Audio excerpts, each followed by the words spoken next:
Oh, we're back again. Guy Think Podcast Live Experience. Welcome back. It's been nice. It's been a nice week. We had a great episode last week. A lot of fun. We had the Trap Gambino Ryan Gilbert showdown, and Trap Gambino did not show up. It was disappointing. It was, but Ryan Gilbert, we had a good show. A lot of people called in. It was a lot of fun. So thank you to everybody that tuned in last week and was a part of the podcast last week. We're gonna do the same thing this week. We're gonna have call-ins. This week's gonna be a really cool episode tonight. We got the Celebrity Boxing Prediction Show for Celebrity Boxing 71 in Atlantic City, New Jersey, at the Showboat. It's gonna be Catfish Cooley and the Sandman from ECW. It's going to be a lot of fun. But first and foremost, again, thank you guys for tuning in tonight. Follow me at A Guy Thing Podcast all over social media, and also a guythingpodcast.com on the website. And please subscribe. If you have Apple or Spotify or any kind of podcast platform, I'm on all the major podcast platforms, so you can listen to this thing in your car as well. Shout out to my sponsor, Deck Masters of South Florida. I always say it, and I will say it again. If you have a deck in your backyard, if you have a porch in the front, it looks like shit, it won't anymore. Deckmastersofsouthflorida.com. Check them out. They're awesome if you're in the South Florida area. Also, my newest sponsor moving forward, Bare Knuckle Freak. Bare Knuckle Freak is new. It's going to be the hottest ticket in town as far as news is concerned. We got a lot of big things coming with Bare Knuckle Freak. It's all bare knuckle news. Everything bare knuckle. It's not MMA. It's not boxing. It is strictly bare knuckle. So it's going to be a lot of fun. So check that out. There's going to be a lot of cool stuff coming with that in the bare knuckle realm worldwide. So that's it. That's what I got tonight. But before we get started, I do have a special announcement that I have to share. So just bear with me one moment as we get this thing going.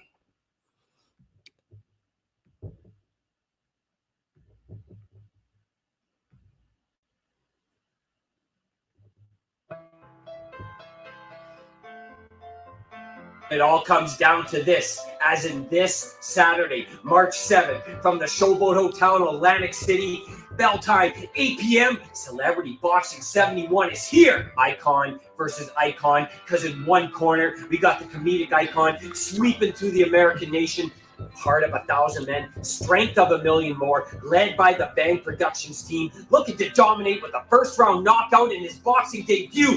Yes, folks, you got it. Catfish Cooley. Getting in his way is the man, the hardcore icon, the one who has the greatest professional wrestling entrance of all times, the ECW legend, 5-time world champion, Philadelphia's own Sandman. Will the Sandman be too extreme and derail all Catfish's plans? Or will Catfish be too dominant and knock the Sandman too hard that he'll be laid out on the canvas dreaming about the glory days at the ECW arena in Philadelphia? Find out this Saturday at the Showboat Hotel in Atlantic City. Celebrity Boxing 71. It all goes down. Woo!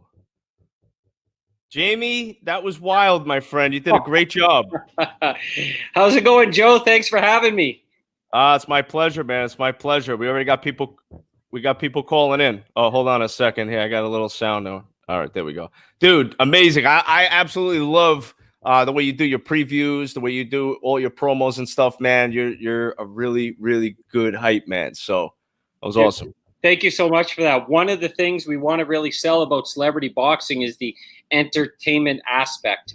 And coming up here in just a few days in Atlantic City, we got 12 action-packed matches, and all these guys that are on the card have a story to tell. So when we get out there, we want to tell the people throughout all social media what their story is and what they're going to bring.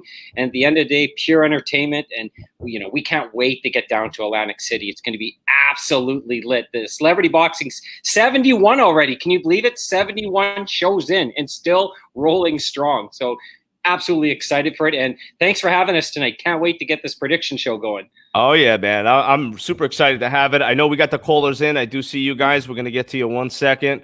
But yeah, man, I'm super excited about it myself. I was at the last celebrity boxing event in South Florida, which was, I think, 69, right? So 69 was in Atlantic City, but we were at 70. Okay. And the one thing we were talking about the other day is there's something with South Florida and Fort Lauderdale and celebrity boxing. There's a cult following down there. It's another level. They absolutely love celebrity boxing. And when you were there, when we were at the Showboat Hotel, sold out.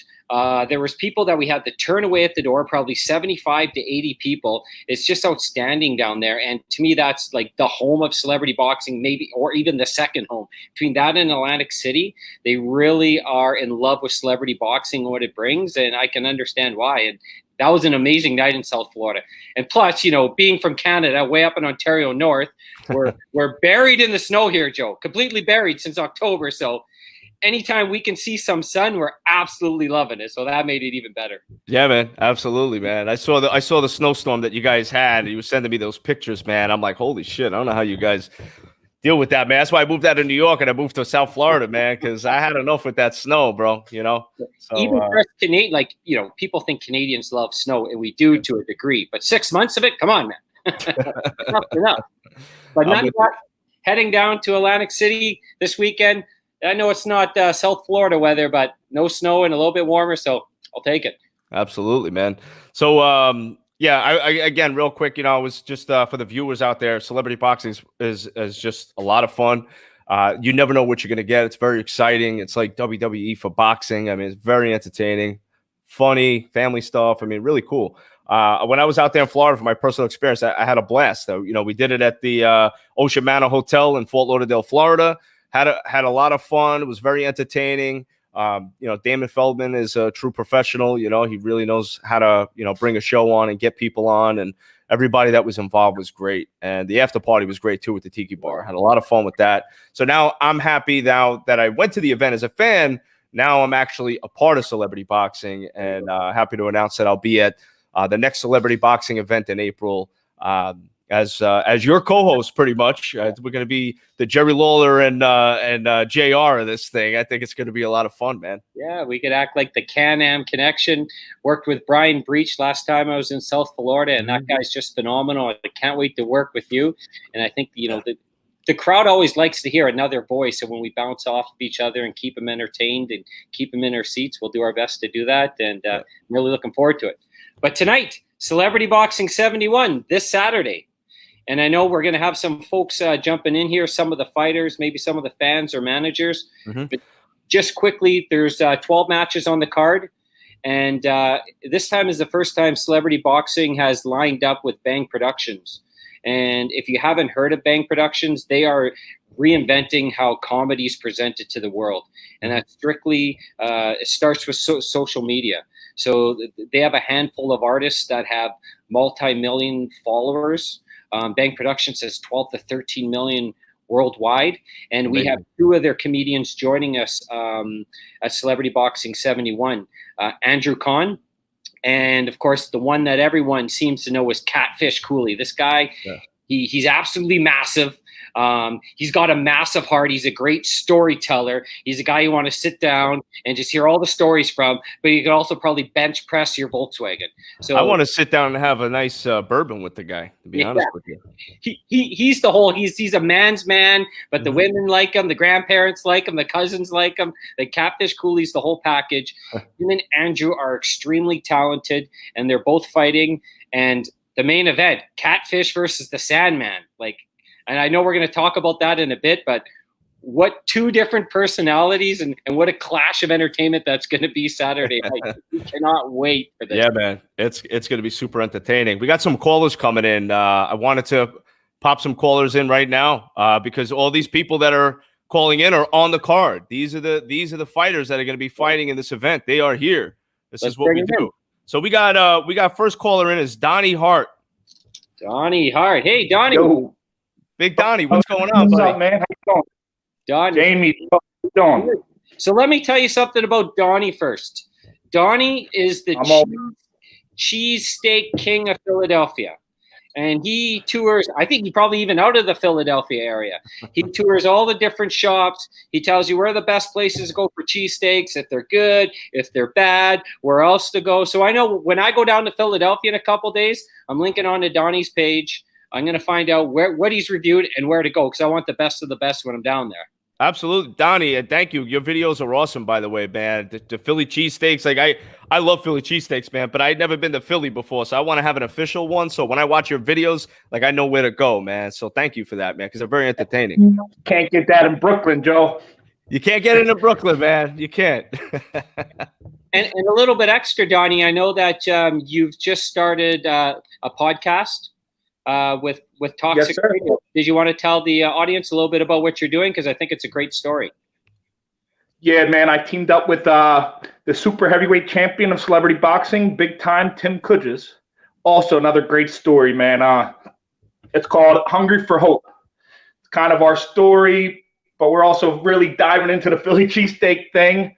Mm-hmm. And we're talking boxing and pro wrestling. That's our expertise. I'm an ex-pro wrestler. He's an ex-pro boxing play-by-play announcer.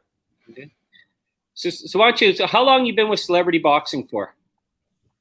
My story's kind of funny. I started 6 years ago, came out on fire. I went 1-0, and then unfortunately my story got a little sad, and I fucked up. You know, it's the only way you can say.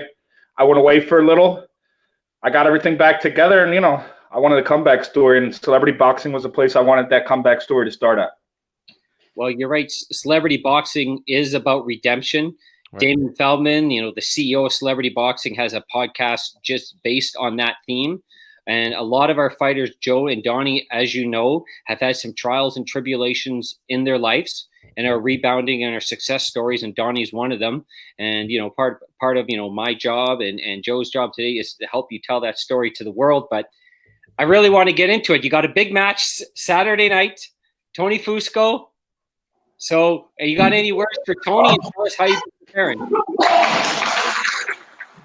I'm actually just finishing up the gym right now. I was over at Title Boxing in Philadelphia. And then I had LA Fitness. I'm just getting done the gym right now. I'm eating some good protein. No cheesesteak.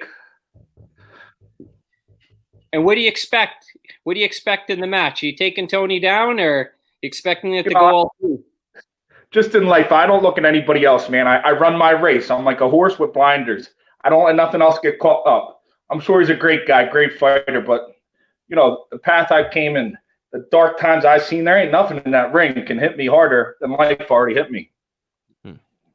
What's your prediction for this? I'm curious, Donnie. Honestly, what do you see happening in this fight? I don't see me losing, Joe. Just in life, I don't lose, man. I might get knocked down. I'm going to get back up, though. I like it, man. I like it. Are you going to knock him out? I'm going to win, Joe. I'm going to win. I've seen too much to be cocky. I've seen, all right. Just win and move on. Just win and move on. Now you're going to have a Philly cheesesteak after the fight, win or lose. Believe it or not, man, I'm eating a vegan Philly cheesesteak. So what's in a vegan Philly? I never heard of that one. Tell me. I don't know yet. I didn't eat it. First time. So we can expect a vegan Philly cheesesteak review sometime later next week then. Absolutely. You'll be the first to hear about it.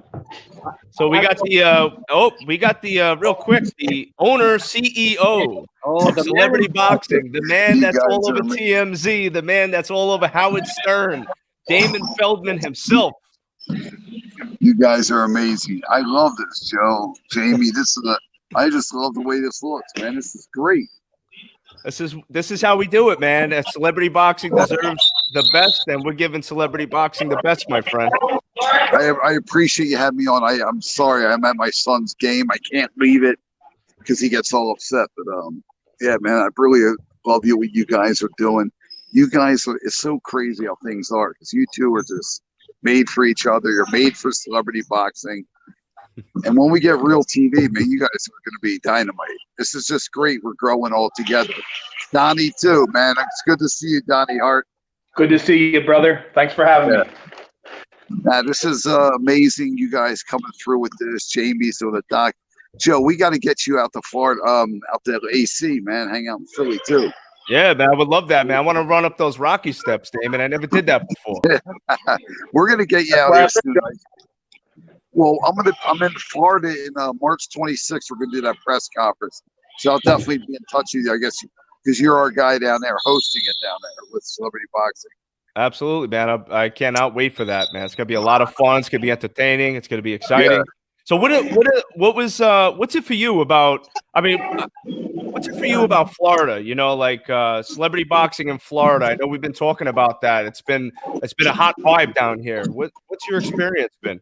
Love it, man. It's just it really took off the first event, and we're in talks with a lot of people. It's so I don't know if you've been seeing my IG, but so we have four bikini models going to go at it, like 2 different matches. We have some other matches on there too. So yeah, it's going to be really cool. And the I can't even say Karamastic Canadian. He's the man. I can't do it with. This guy is amazing. We're gonna miss you, Joe. We want you down there, though, man. Absolutely, we need Joe. Yeah. I'm telling you, man. Listen. We can make it happen, brother. I know that for sure. We could definitely make that happen, man. Well, we're gonna definitely talk. You guys are definitely like a great combo, man, for TV, and this is amazing. Like commentators, whatever.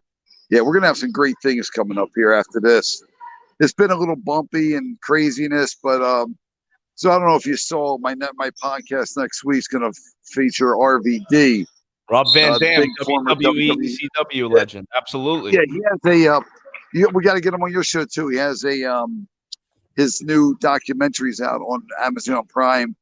I'm gonna check it out tonight, and he is, we have some WWE wrestlers coming on board behind the scenes. A couple former world heavyweight boxing champions. We're adding all this in, not to fight, but be part of the, executive board. So I'm thinking within the next 6 months, you guys are going to be hosting. You two guys, you're just amazing together. We're going to be hosting like a big celebrity fight. You know what I mean? I can't wait. Yeah, I can't wait either, man. I think between Jamie being from Canada and I just love the Canadian people because I grew up a big wrestling fan, and Canada is like wrestling. I've always been really like infatuated with people from Canada. I think it's the coolest thing. So to work with Jamie, that's a major pleasure for me, man. Yeah, we're gonna have a lot of fun with it. Well, it's all meant to be, man. It really is, because Joe, you were doing your thing. I think your podcast. We did some stuff. You and Jamie hooked up, Matt, in Florida, and look at you guys, man. You guys are just made for this. It's amazing. You guys are 2 amazing guys. And I'm really excited to have you guys on board and having celebrity boxing involved with you guys. It's great. No, and I appreciate it, man. It's an honor, and I'm more than happy to be a part of it. I'm very excited for it. What's real quick? I just wanted to ask you. Obviously the news has changed. It was originally Doc Gooden, and now it's the Sandman. What happened with that? Yeah, Doc got injured. It's no big deal. He's a good guy. He got injured. I guess when he was sparring, he got hit with some hurt happened with his rib. Things happen. At least he didn't pull out, so he did have a legitimate reason. But right. The Sandman's wild, man. He's a legend, and he's going to bring it, man. It's a tough fight for Catfish Cooley because Sandman's 4-2 in celebrity fights. And it's not a joke. Like he's a big guy too. You know what I mean? Yeah. I'm excited to see it. Yeah, Damon and I we're talking today, and sometimes things work out. The Sandman is probably a better match for Catfish Cooley. He'll be able to stand in there and take a hard punch from Catfish, because the Sandman has taken some pretty big blows in his days. So it's going to be definitely the main event. It's gonna be a dynamite fight. We have a good referee. I'm excited for this. I'm it's weird. I want to get it on and get it over with and get on to Florida. Then our next fight in Atlantic City is going to be July 18th, which could be some big names. I mean, us 3 will talk about it later. No, that sounds great, man. I'm looking forward to Florida. Obviously, you got Mary Carey. We got Pippi Longstockings. And I'm excited already just by hearing that. Yeah, definitely, man. We can't wait. Hey, Joe, did you find your wife yet, bro? No, but I'm hoping to. Are we still doing that at the Booby Trap in Miami? Because I may find her there. Oh no. yeah. No, man. That's funny. We got to get you married. I don't know. We're going to get married. Hate me right now. I'm not saying anything. I love it, man. Maybe, you know what, Damon, if you're able to find me a woman that I'll marry, I promise you I'll get married in a celebrity boxing ring. How about that? Oh, yes. Yeah. Love it, bro. You'll be the first one. What? So Jamie's already married. Maybe we have to bring Jamie to be the what about the priest? What do they call that? The guy that marries someone? I'll get ordained. I could get ordained in the state of Florida. And, yeah, you can do that. You do it, and we'll marry Joe in the ring. That's amazing. I'm in. It'll be like Macho Man and Miss Elizabeth back in the 90s. Yeah. I love it. Oh man, Damon, thank you for calling in. And thanks a lot, guys. You're doing a phenomenal job. Blessed to have you guys on, man. Thank you. Thanks, brother. Thank you. You got it. All right, that was the CEO and owner of Celebrity Boxing, the man himself, Damon Feldman. Yeah, the heartbeat and bloodline behind Celebrity Boxing, and like you said, working on his 71st show, multiple years, successful, rebuilding and growing. One of the things that Damon was touching on there, Joe, and I like to bring up, so there is a lot of activity that happens behind the scene, behind any event, but especially a celebrity boxing event. Mm-hmm. And some of it goes as planned, and some of it's last minute chaos. And we got to thinking, like, we would like to capture this story and tell the audience about what happens, just not in the ring, but outside the ring. Like we said, Doc got injured, so Damon had to go in and find a replacement at the last minute, and he got the Sandman. And people are very happy with that. But how does he pull that all together, and the amount of stress and work that goes into it, and just the day of the event? So what we're going to be doing when we're in Atlantic City, we're going to have the cameras rolling 24/7. We're going to roll about 40 plus hours of footage and package that into a documentary to really show people what celebrity boxing is all about. And I think it's going to be delivered in a very entertaining way that people will be quite surprised how awesome these events are.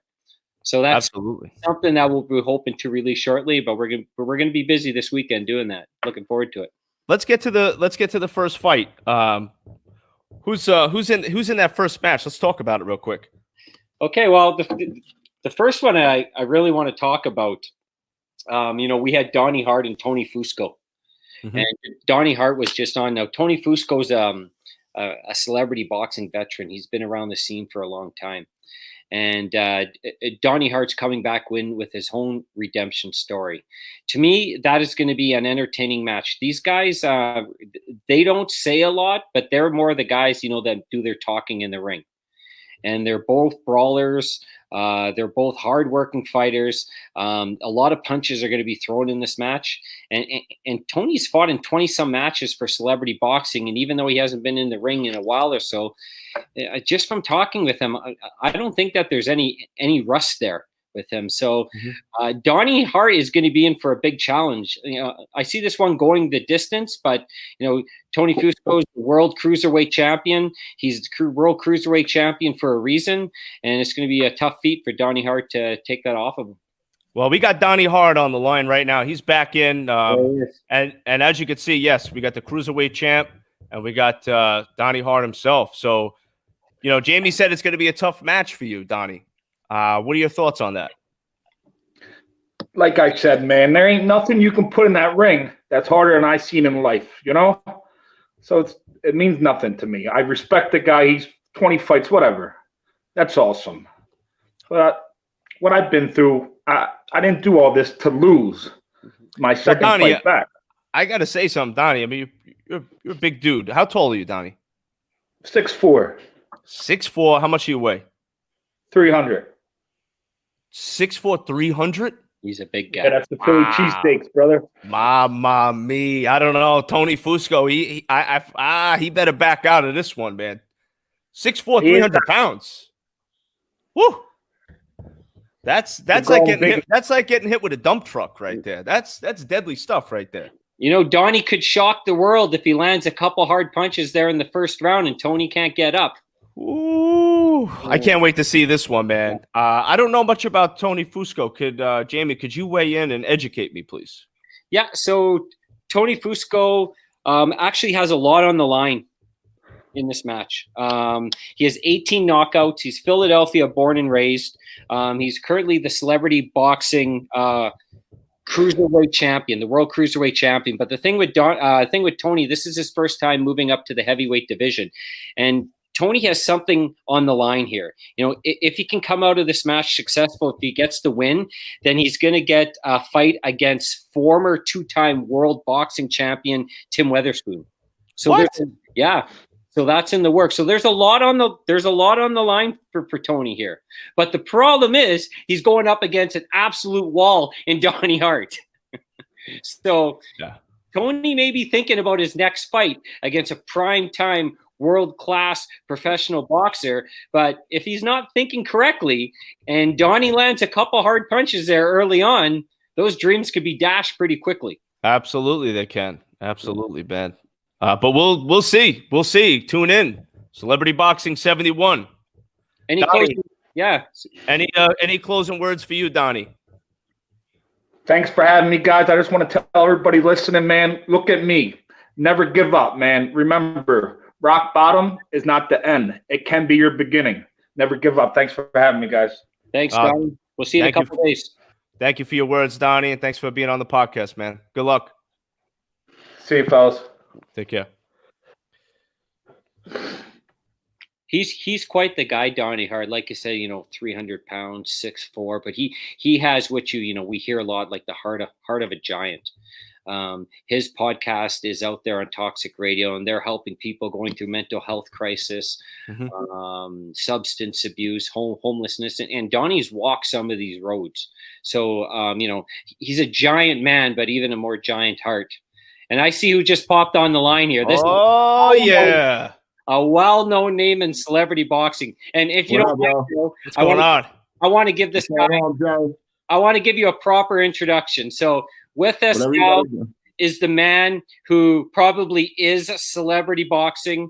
Boxing's been in his family. His father was an Olympic qualifier for Puerto Rico. This individual standing in front of us was a star in MTV Real World. He's an actor, model, musician. Him and his crew, the Jones. You flatter me, buddy. Yeah, him and the Jones gang are such a huge part of Philadelphia. They provide so much community support and volunteer work. He's another individual who has a heart of gold, an amazing story, but he's here because he's the celebrity boxing middleweight champion, Josh Jones Cologne. Welcome, Josh. Josh, welcome to the podcast, my friend. Thank you, JPK, for that marvelous introduction. I can't tell you, they just keep getting better and better, man. It's good to see you, man. Joe, it's good to see you again. I remember we met in Florida briefly, brother. Yes, we did, man. It was a real pleasure to meet you, and I'm excited to have you on the podcast and talk about your upcoming fight, man. So tell me what's been going on with you and how you've been preparing for this fight. Oh man, I'm busy, man. I just I'm constantly at it. I'm constantly in the gym. I think I'm in the best shape I've been in my life. I not only do that, it's really nice around here. Usually it's snowing out around this time of year, but since it's getting nicer, my landscaping business is getting a little busy a little early. So with that, it's a lot of wheelbarrow work. It's a lot of literally I pick trailers up sometimes, and it's really good core strength. And I feel like it's Miyagi and the shit out of me, man, really more than anything. But I'm tighter than I ever been. I'm ready to go. I'm just ready to just do what I do, get in there, not only give a good show, but compete and show them what Philly fighting's all about. Yeah, that's right. So Joe, for the rest of the audience, so Josh Jones Cologne is stepping in the ring against Andrew Kahn. He's one of the Bang Productions comedians. This will be Andrew's first time in the ring. We had an opportunity to see Andrew do a sparring session a few months ago at the press conference. He's pretty quick. He has a long reach. But the thing is here, Mr. Jones here is a very experienced boxer. Faced men. It's not my first rodeo. It's just not my first rodeo, man. It's just not. You faced men a lot larger than you. And Josh always finds a way to come up on top. So it's going to be extremely difficult for Andrew Kahn with limited experience, even with his large reach. He does got reach, but I'm used to chopping trees down. I'm a landscaper. I'm gonna knock them right down. Like that's just what I do. I put people on the canvas. He's gonna know who he stepped in the ring with as soon as that bell rings. Simple as that. I really think you guys are probably going to put on the match of the night. There's going to be a lot of action. Fans won't want to turn away from this one. These two guys here know how to entertain in their own right. They both come from an entertainment background. They're both in great shape. Josh has a lot of flash, but a lot of strength also, and it's going to be pretty tough to take him down. And being the celebrity boxing middleweight champion for such a long time, I don't think people believe in that in Atlantic City. Nah, man, it's been a long time coming, man. And you talk about the redemption story. We all come from this place of darkness. We all come from this place where we rose from the ashes. You hear the same thing with a lot of the guys that are on celebrity boxing, because we are that comeback story. And what you're saying about us giving people a look behind the scenes, yeah, because these are real people making real comebacks from life, not just characters that have been doctored up and people are portraying and stuff like that, which we have that aspect as well. Just shows you we have a little bit of everything, but we're true warriors here, man. And we're here to make a statement and make it known that celebrity boxing's here to stay. It ain't what it was. It's what it is now. Oh, 100. So what's your prediction for your fight? I don't underestimate any opponent. I'm ready to go to distance, all 3 rounds. But I put my last opponent out 4 seconds into the second round. We'll see how long this reach he can dance with me is, because that's one thing I do, and it's one thing he better be watching is my feet. If he ain't watching his own, if he's not graceful, that's his problem, because that's not mine. I like it, man. I'm excited for it too. And you're the middleweight champ. Now, how long have you been middleweight champion for? It's going on 6 months now. Nice. Now, is this is this the first title defense, or have you defended it already?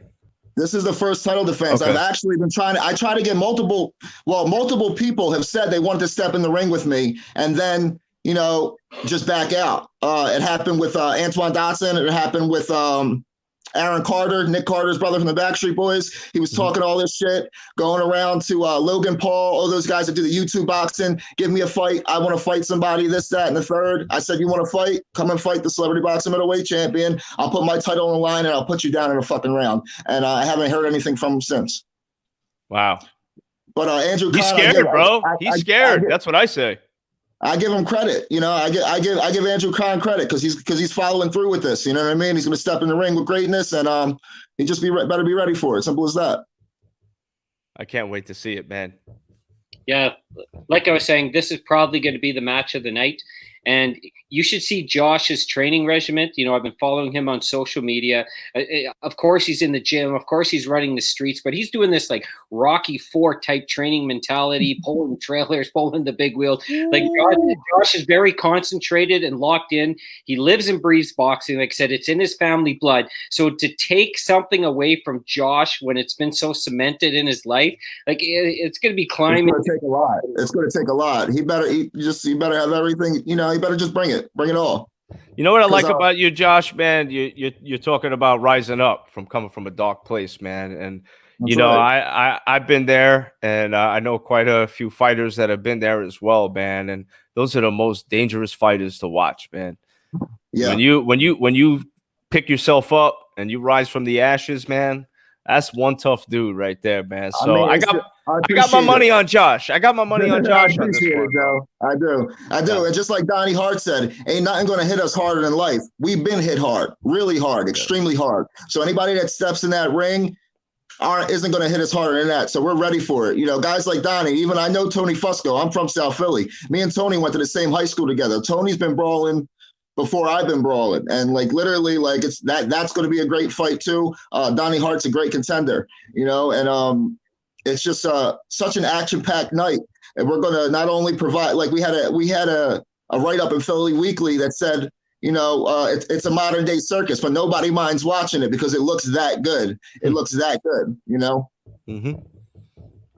I've been there, man. And Josh, I want to thank you for taking the time to be on the podcast. I'm wishing you nothing but the best of luck. Can't wait to see the event, and just kill it, man. Yeah, man. Man, Joe, you're definitely a guy I look up to a lot out there. We all got podcasts coming out now, and you're definitely the guy we're taking notes from. You do it well, sir, and thank you very much for having me on. Maybe we can have you on. My podcast is also on Toxic Radio. It's Shot Culture Now. Yep. Me and Angela, Mr. Entertainment Jones, we do a pop culture podcast from basically did the 50s to the 90s, talking about everything that was relevant anywhere in between. So follow us on IG, Saving Jones 17 at the shot call. It's going to be a good time, you know.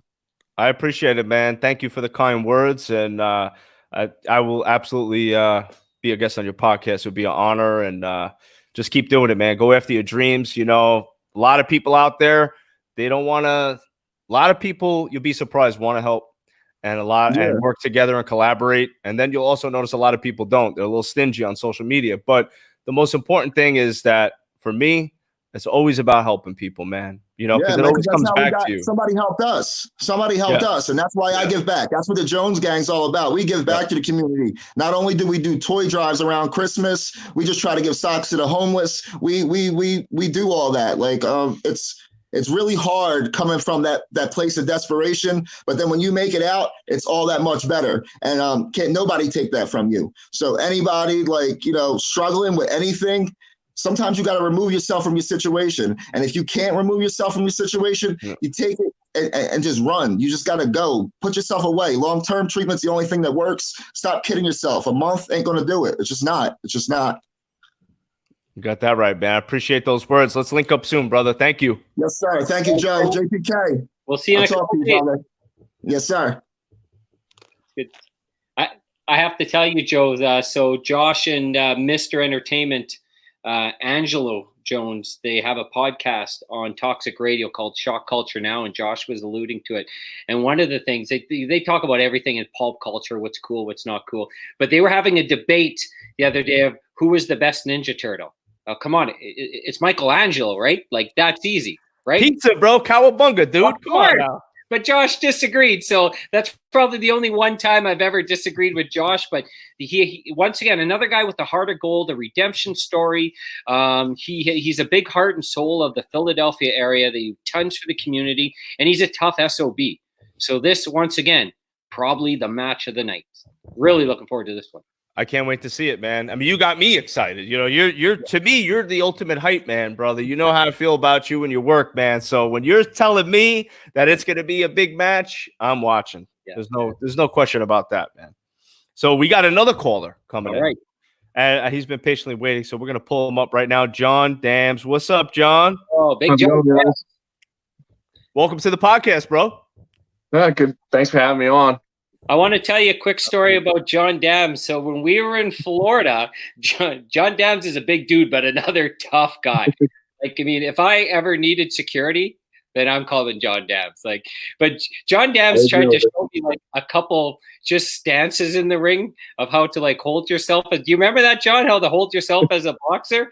Man, he just intimidated me. Just like, okay, forget about it. Knock it off. I'm just a talker. You were in Florida. Yes. Yeah, man. I saw your fight was probably, in my opinion, the best fight of the night. It was the most entertaining, hands down. My opinion. That's what I hear. Yeah, against big time Tim Cudgis.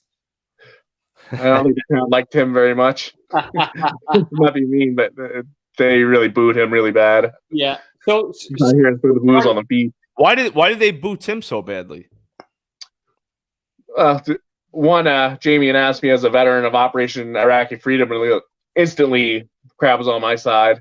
Right. Then at the decision, a lot of people felt I won the fight. I felt I won the fight, but when they announced Tim Cudgis as the winner, if you watch the video over and over, the whole building's booing. Yeah, I think I booed too. Actually, I was there. I was front row, baby. I was watching. Yeah. Nothing against Tim. I mean, Tim's a tough guy. I did what I had to do. I watched his last fight against Tommy Moose. He had a tremendous jab, and I remembered that.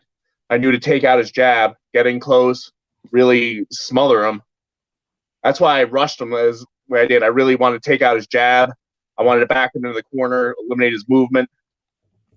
I didn't really go for the knockout very much, but I just wanted to. For guys like you, John, for guys like you, big guys like you, I feel like the celebrity boxing ring was too small for you guys. I would have liked to seen a little bigger of a ring for you guys to move around a little bit more, you know, because I think it would have like stopped a lot of the clinching in the fight, you know. I wanted to see you guys really, I mean, you guys put on a great show, But I think that if the ring was a little bigger and more spread out, I think you guys would have really, I think somebody would have got knocked out that match. My personal opinion. You know what happened there, Joe? So we get there, and I think you were there too, John. So it's the night before, and we're going to set up the ring. And I think, was it a 16-foot ring? Yes, it was 16. They brought in the 16-foot ring, but the way that the ballroom set up at the Ocean Manners Beach Resort in Fort Lauderdale, there's pillars, and the separation between the pillars is only 15.5 feet. So the ring didn't fit anywhere in the room. So the plan was for a 16-foot ring, but they had to go back and get a 12-foot ring. So you're absolutely right. A guy like John Dams and Tim Cudges, big-time Tim Cudges in the ring, are more suited to a larger ring. But they still made it work in that small ring. To me, that was super impressive. True. Very, very impressive. I just got a comment from Donnie, Big Donnie, asking if that's Butterbean. What's up with that? Donnie had a good fight a couple shows ago. Donnie came out on top, and I have nothing but positive things to say about my experience with Donnie. He's really turning his life around. Yeah.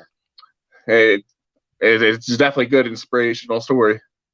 Let me ask you a question, John. So you fought in Celebrity Boxing 70. You're not on the card this coming weekend. One thing about John, whether he's on the card or not, he's always supporting the fighters, always supporting the promotion. I know he's going to be there, but here's the question. When can we see him back next in the Celebrity Boxing ring?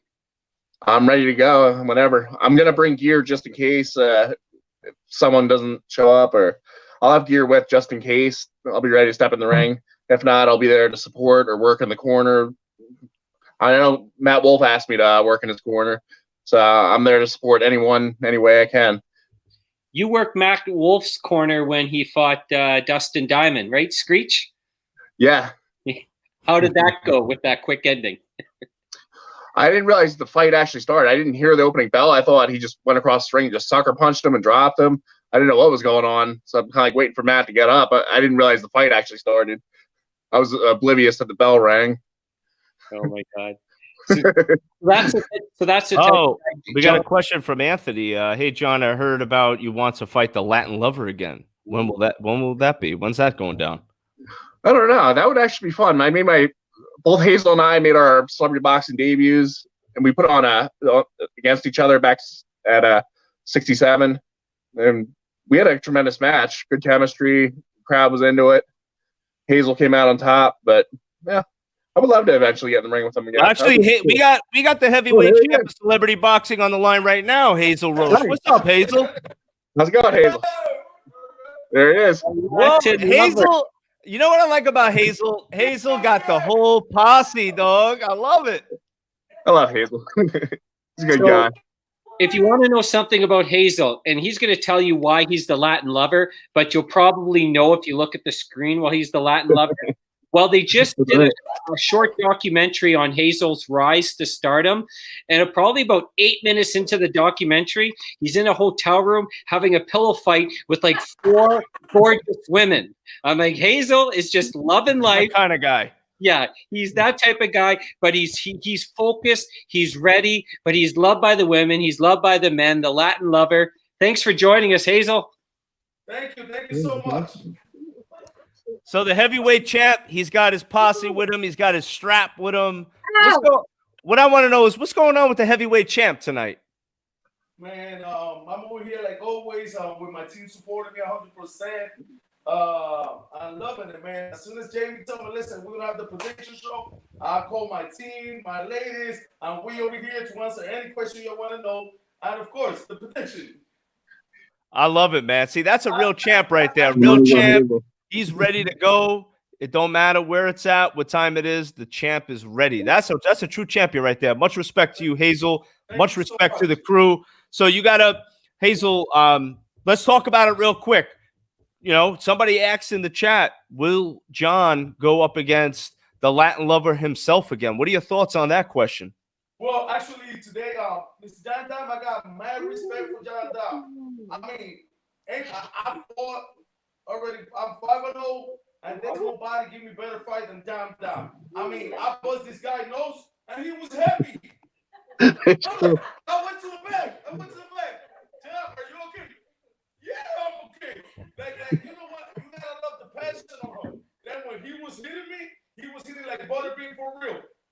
was dragging me like side to side.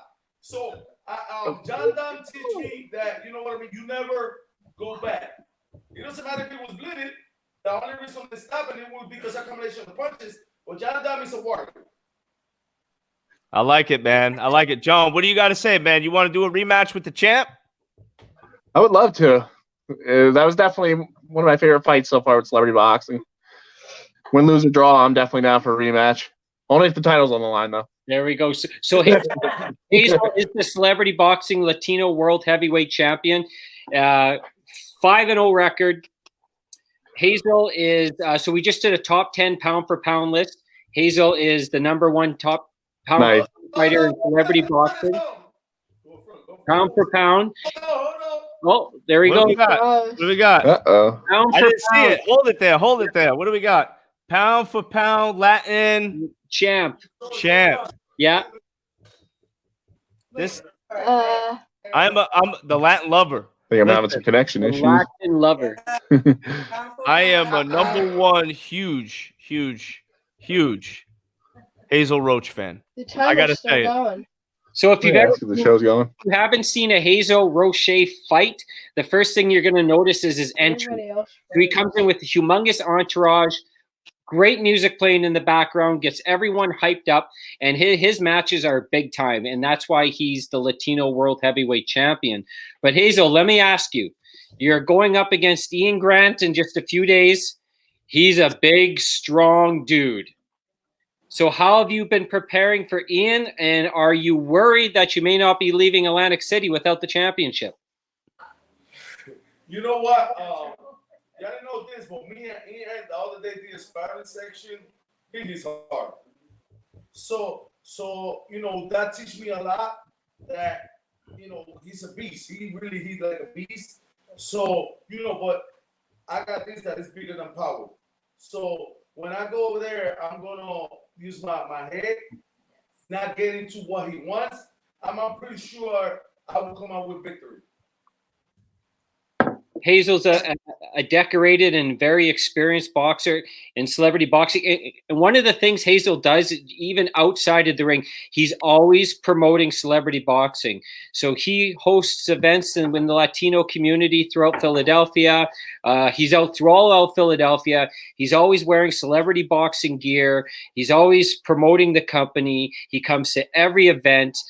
He's in Florida. He's signing autographs. Yeah, I saw that. He's kissing the girls. Everyone wants to be around Hazel.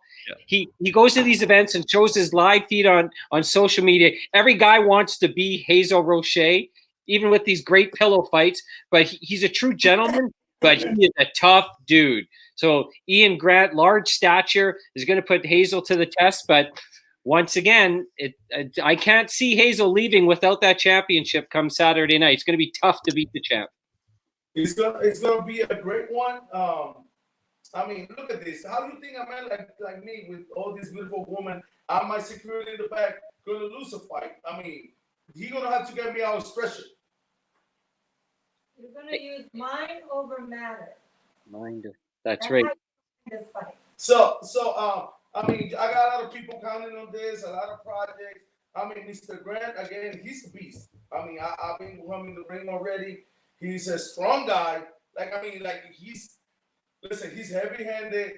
So good thing we did a sparring section. So now when I go in the ring, I know how I gotta fight this guy. I got power, but the man, I gotta give him credit. And one thing about me, I don't hate on nobody. I say it how it is. He's way stronger, way bigger than me. But then I gotta use this. I can't use this. I gotta use this. So when I go over there, make sure I come out victorious. Well, I got to tell you, Hazel, man, when I met you out in Florida, it was brief, but you're a gentleman. You're a great dude, man. Obviously, the heavyweight champ, well-decorated celebrity boxing champion. So I know you're going to put on a great show. I know the fans are excited. I did have a question. One of our viewers here had a question for you. This was from Tara Daly. Will the Latin lover make a wrestling debut? Will you transition to wrestling? What you think? That's something to think about. We would have to get him in training. I think he can do that. I'm gonna throw it out there for the champ, for the heavyweight champ of the world, the celebrity boxing. I'm gonna throw it out there. Coincidentally, the Sandman's going to be the main event that night. Maybe we could have a sit-down conversation, the Sandman and Hazel Roach, and maybe we can get some wrestling going on. Well, you know what? About the Sandman, you didn't know the story when I first started celebrity boxing. The Sandman was the headline against Team Winspoon. We was on a press conference in what was the club? The one over there. No, the one where we went with the Sandman. Oh, anyway, it was in a club, and I was uprising Hazel Rocher, and when they called me, he saw I got a lot of people, and the Sandman looked at me and said, "Don't worry, I'm coming for that belt." So me and the Sandman got this little thing just because I guess he think he can take me, and he throw beer at me when he's finished. So that's another thing that I think we should do this fight just because. What I want to know is where is the goddamn Sandman tonight on this podcast? That's what I want to know. He's scared. Let him know that Latin lover is looking for him. All I know is the Latin lover showed up tonight. That's all I know.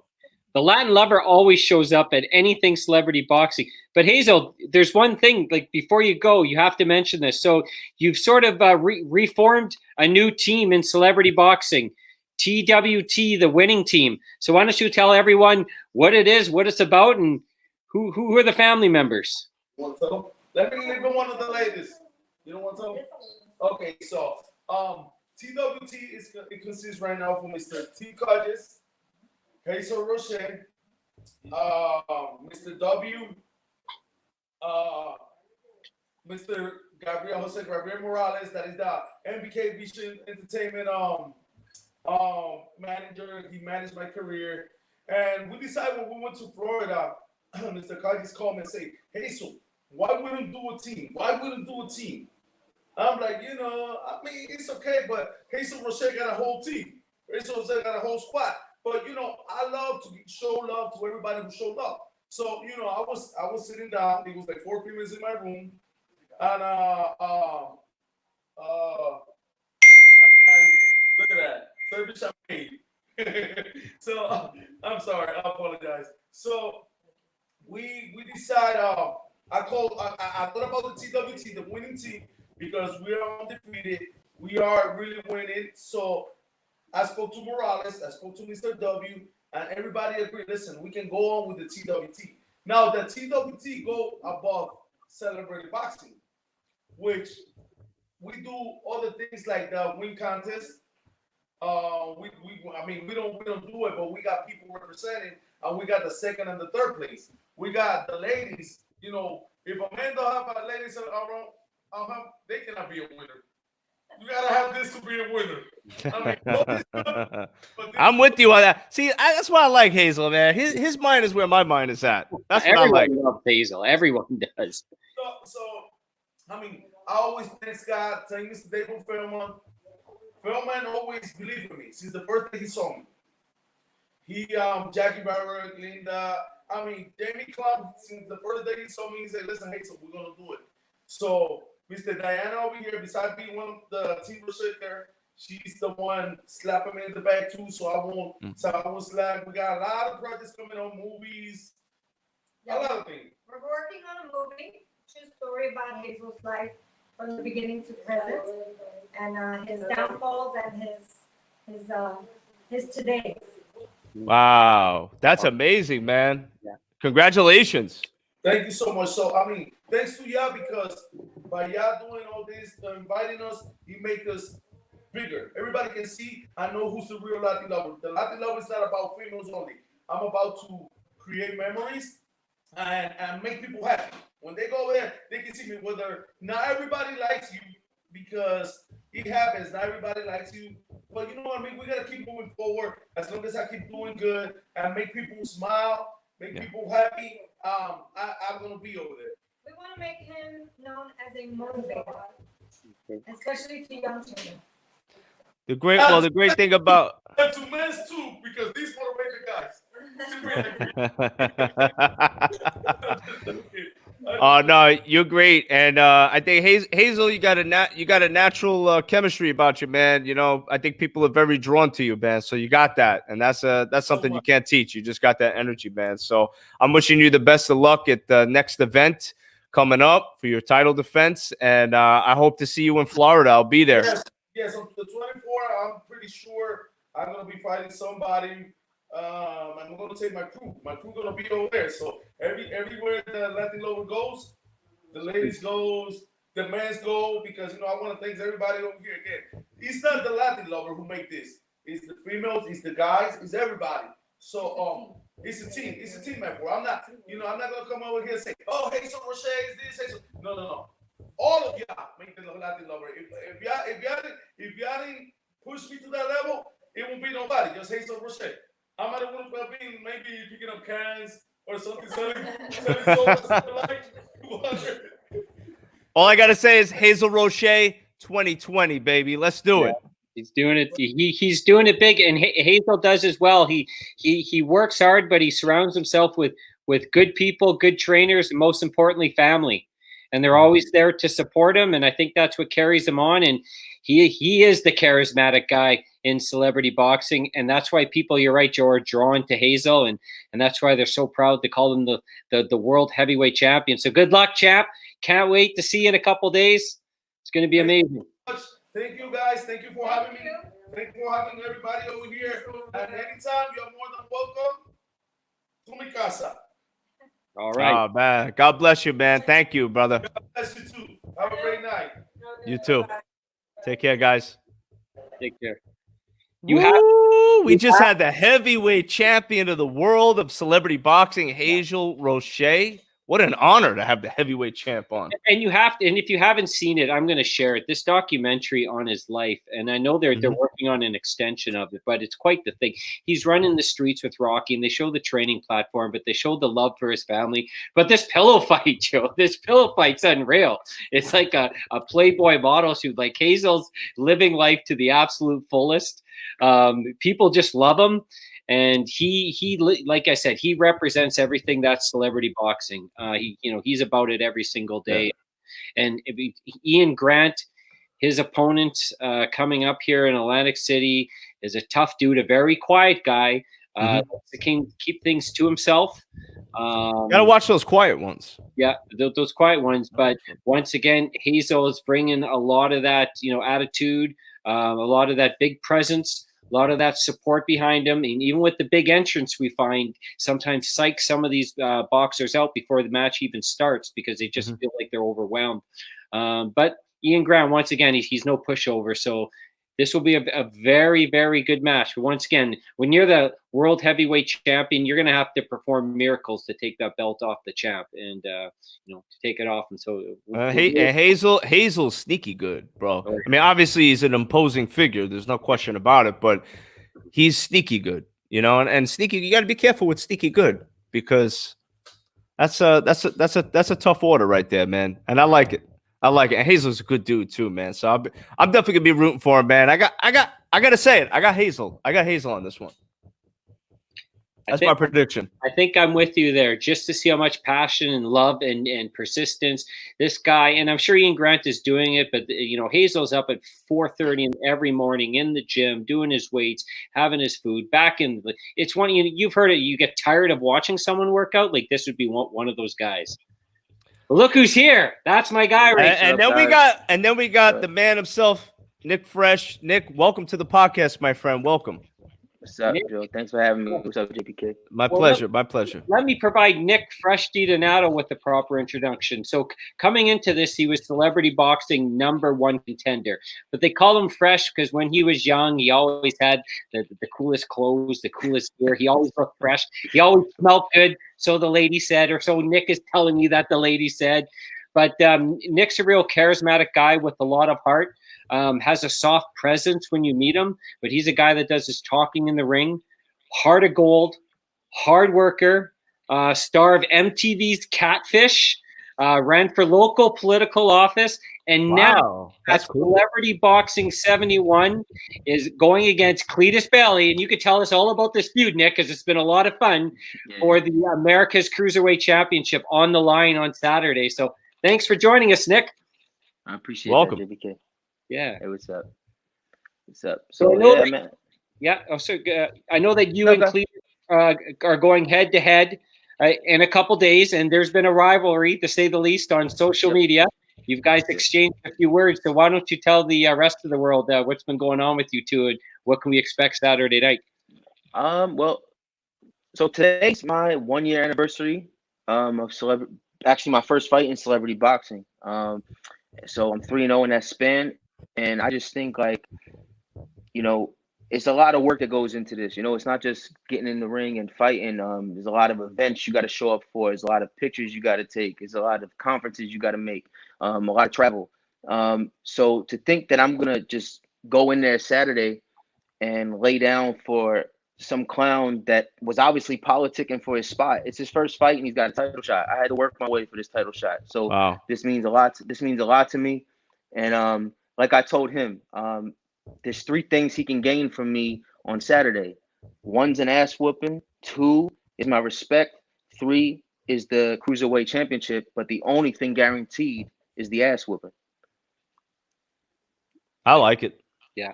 I like it.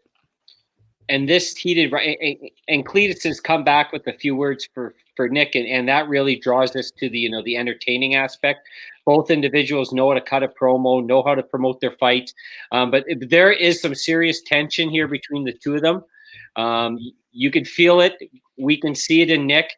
And one thing, you're right on, Nick. Like you said, you worked your way up for this opportunity for a year. You were the #1 contender. Now you have your opportunity for a championship belt. Cletus walks in the door, professional wrestler, first celebrity boxing match. He gets the same opportunity as you. So it sounds like you're using some of that. I won't use the word hatred. It's a little strong. But some of that emotion to fuel you in your fight. Yeah, no hatred. It's just it adds fuel to the fire I already bring to the ring, and I'm looking forward to the match, and I'm looking forward to walking out champion, and then being the fighting champion, going right down to Florida April 18th and defending my title against whoever wants it. So I love it, man. I'm excited for it. I'm really curious though, like what started this whole beef for you guys, and what has this been leading up to the fight? Like how's that been for you?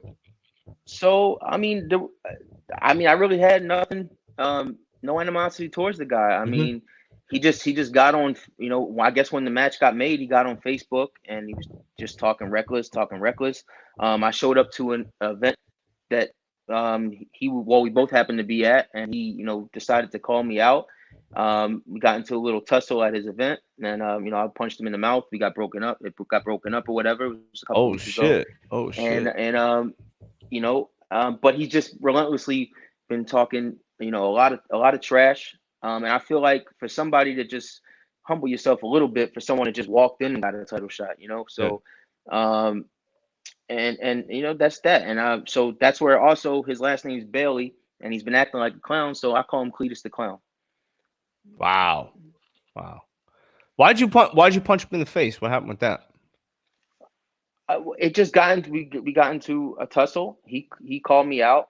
Was he wrestling that night, and like were you in the crowd or something like that, or?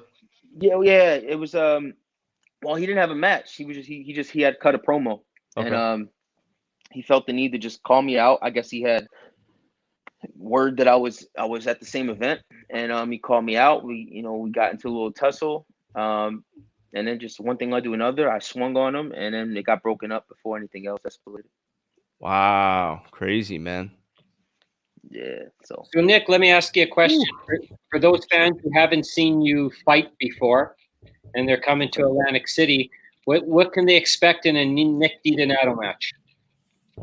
Like I said, I try to one up my entrance every time. I try to one up the crowd engagement each time that I fight. I look to entertain when I'm in the ring, but someone that's my size, usually people think that I'm just gonna go on the attack, and usually I'm a counter puncher, and then I come and I attack you. Do you expect to go 3 rounds or an early knockout? I'll never underestimate my opponent. I'm in this one just to make a statement that you got to work for your spot. You can't just walk in and get your spot. I'm looking for a knockout, but I won't say that I can't see it going 3 rounds. But I would say that I'm looking to end end of the first or beginning of the second. All right. So folks, don't leave your seat. Don't go refill your refreshment. Grab some more popcorn because you may miss a Nick DiDonato celebration. Is that what you're telling us? Yep, exactly. There it is. Hey, quickly. I can't wait for it, man. I'm excited for it. I super am, man. I think it's going to be a great battle. And I like the fact that you guys, as an entertainment aspect, I like the fact that you guys have beef outside of the ring. It's going to be more entertaining. It probably is going to be the most amped up fight of the night only because of the situation that you guys had outside of the ring, man. So wishing you the best of luck. And I just hope it's going to be a great fight. I appreciate that, man. All right, Nick. Looking forward to it. Thanks for joining us. Have a good night, guys. All right. Thank you, Nick. You have a good one, brother. Thanks for joining the show. You too. Thanks. Nick's another guy who's the lifelong born in Philadelphia, cares a lot about his community, has a lot of family and friends support there. So this is another guy who's, since Atlantic City is very close to his hometown, is going to have a lot of support in that ring. I know Cletus is from the area too, but Nick DiDonato, he really draws them in. So I think that's going to help him out, push him along. And like I said, like he said, he's been waiting a year for this opportunity. So if you push for anything for a year and you finally get that opportunity, you're just not laying down, like you're ready to go. So this is going to be highly entertaining because of the energy that's going on. It's the most fueled rivalry that we've had so far in celebrity boxing, the few events I've been a part of.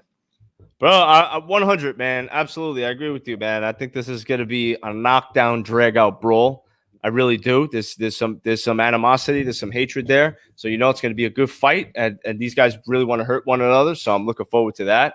What's your prediction for the match? I've seen footage of Cletus Bailey professional wrestling. So he's a very agile, cowboy sort of tough guy type gimmick. But I've seen and I've spoken to Nick lots about boxing. So based on what I know and what I have seen, I see Nick coming out victorious. Now, celebrity boxing, anything can happen. Anything can happen. On any given Sunday, we hear that all the time.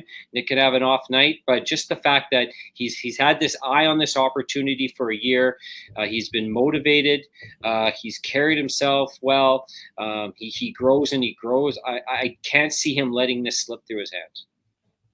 Well, we got another match coming up. Matt Wolf and Mr. Danny Salick here, and we got Matt Wolf on the line right now. Matt, my guy. What's up, guys? Matt, welcome to the podcast, bro. Thank you for having me. What's going on? It's my pleasure, man. Welcome.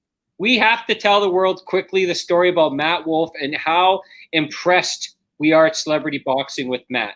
So, and it's been told to a lot of people. So in celebrity boxing 69, there was a last minute replacement in the main event and Matt Wolf stepped in and things did not go his way. He got knocked out early. Now, if anyone's been in that position before where things don't go your way when you had a big opportunity, a lot of people just give up and quit. But I'm not giving up. Yeah, that's it. I've been talking with Matt the last couple of weeks, and you can speak to this. This motivated you more, right, Matt? Tell us. It lit the spark in the killer beast to come back fighting because he distracted me with a pair of titties front row and snuffed me. Yeah, the screech way, right? But yeah, basically. So you stepped up, you had this big opportunity and it slipped away, but here you are, you're bouncing back. You got a big match versus Danny Salick, a very fit, large presence individual. So how have you mentally prepared for this match based on what happened in Celebrity Boxing 69? I've just been training hard every day, thinking about how this guy's going to be Screech and I'm going to knock him the hell out. Yeah. So you go for the knockout. That's what's up. Yeah. Now my redemption. I'm coming back. So what's your game plan? I mean, obviously this is a bigger guy. It looks like you got some experience there. So what's your game plan to knock this guy out? It's a tall order. Right now, I'm just going to have to see how he is in the ring, find his weakness, and go for that weakness. Mm-hmm. And then knock him out when he's not expecting it. Tara Daly says Team Wolf. She's all about it. There we go. Yeah, that's one of my best friends out there. Thank you, Tara. Yeah, and Matt always has fan support with him too, because I remember seeing you at the press conference, and Matt came on with a great coat. You came in there with the first thing I noticed, Matt. I've what always coat come was in it? pimping. Yeah, I had a black fur coat on yeah. with my diamond watch and my diamond bracelet. So he makes that big flashy presence. So are you gonna? Do you have a big flashy ring attire presence when you enter the ring, or are you just going? Oh yeah, yeah. I can't wait. I have brand new music that I got. I got a whole new entrance gear. People are gonna sit back and be like, "What the hell did he just come out as?" They're not gonna expect what I'm coming out in. So one of the things, Matt. So your opponent, Danny Salek. I mean, this guy's a natural fitness model. I don't think there's an ounce of fat on him. So he's conditioned to go the distance. That would scare me because I can't even do 3 minutes on a treadmill. So have you been working on your conditioning in the case this goes three rounds and you can't get that knockout early on? Yeah, I've been running constantly, daily, and just keeping my cardio and my stamina up. Being prepared for him. Because I've only seen one match of his. Yep. One of the things we like about you and Danny are you guys that you talk a little bit about outside the ring, but you're really saving your energy for the actual match. And we haven't spoken at all. Yeah. Except at the press conferences, was like, "Hello, hey." Yeah, where's he at? And that was about it. I don't see him coming on the podcast. I don't see him calling in. No. Nah, man. He's probably scared. Scared. Yeah, that's what I think too. And Matt, you have a professional wrestling background. I know it's in your family. Your uncle was Bam Bam Bigelow. But wait. Rewind. Well, I knew you were going to jump on that. Hold on a second. Hold on. Pretty cool, right? So the Beast from the East Brunswick, New Jersey. Bam Bam Bigelow's your Asbury uncle? Park, New Jersey. Asbury Park. Yes. Respect. That's your uncle. Yeah. Yes. What? It's Tell me my about dad's that. brother. I gotta. What? This is your uncle, like straight legit. Yeah. It's in the blood. Hold on. I'm a fanboy out right now because I'm a big wrestling fan. So Bam Bam Bigelow, man. I mean, dude, Bam Bam Bigelow was so before his time. He was the biggest man that could do a fucking moonsault off the top rope. I mean, no guy his size was doing moonsaults, dude. Dude, that guy between the 70s to late 80s, he was the only guy to do it. Nobody else could have done it. 100%, man. Bam Bam was always super impressive, man. Wow. So Matt, we already know by that it's in Matt's blood, and I know I think you've been in part of the wrestling business since what 2004, Matt? About that, yeah. So I kicked in 2004, started training. So are you going to use? And then it's been in my heart. Do you plan on using any of that? Obviously, this is a boxing match; it's not a wrestling match. But a lot of that physique and conditioning comes into play, and the entertainment value. So, how much of your professional wrestling experience do you draw on when you go into the boxing ring? A lot. Yeah, it's all charisma, character. It's all driven towards that. It's bring the fans in, have them high, have them low, just bring them into the action, and don't let them go. That's right. And I can't wait to see what jacket you're going to wear when you enter the ring, because if it's anything like the press conference, I got something in the works. Dress for the role you want, right? Damn right. Yeah, that's right. Well, we're really looking forward. If I could use pyro, I would, but not in that building. Not venue. You might have the fire. Well, we do have Fireman Freddie there as our referee, but I don't even think he'll sign off on a card for that. But I'm wishing you the best of luck, Matt, and thank you guys. Make that comeback, brother, and represent Bam Bam Bigelow, I'm ready man. for it. I'm in your corner, dog. You just said Bam Bam Bigelow. I'm in your corner. Thank you. I got Thank you, man. you. Absolutely, 100. All right. Thank you very much. Thanks a lot, Matt. We'll see you soon. Have a great night, guys. Thanks for coming on the podcast, brother. Thank you for having me. It was a pleasure. My pleasure, man. My pleasure. Good luck to you. Have a good night. So one of the, like he was mentioning. Wow, you said Bam Bam Bigelow, bro. I mean, dude, that was my childhood right there, bro. Amazing. And when Matt mentioned it to me, I did sort of the same thing you did. The Bam Bam, like there's any other Bam Bam, but I did the same thing. Bam Bam Bigelow, like was my idol when I was a kid. Just that mean, tough look, and he was so versatile for his size. He was ahead of his time. You're absolutely right. I will tell you something, Bam Bam Bigelow, man. If any wrestling fans that are watching right now, I mean, Bam Bam Bigelow was, if you guys don't know who this guy was, I mean, you want to talk about one tough SOB. I mean, you're talking big, man. I mean, you're talking, I mean, I could be wrong, but I'm thinking 6'3", 6'4", over 300 pounds, you know, just a big man, but tough, agile. I mean, man could climb the top ropes at his size and do a freaking moonsault. Tattoos on his head, dog. I mean, this is a badass dude. And you're from Asbury Park, New Jersey. You got to be a tough dude by default, man. That was one tough dude, man. And you know me, I'm a big bare knuckle fan. I love bare knuckle championship. I mean, that's my jam right there. That guy, I think, would have did really well in bare knuckle, man. Oh yeah, absolutely. Yeah. And rest in peace to Bam Bam, man. The beast from the East. Rest in peace, man. Absolutely. So we'll see if Matt Wolf can bring out his inner beast. He goes by the nickname the Killer Beast, so he probably draws some Bam Bam in that. And I think he's going to need to draw a lot of it in because Danny Salik's a pretty fit, tough dude. So, but I can see the match. I can see it going the distance. Matt has a lot of courage built in him, and for him to come over the versatile ending of Celebrity Boxing 69 and not give up and get right back into the ring takes a lot. So, you know, we congratulate him for that. So if he brings a lot of that heart, could go either way. Got that right, man. So we got other callers on the line.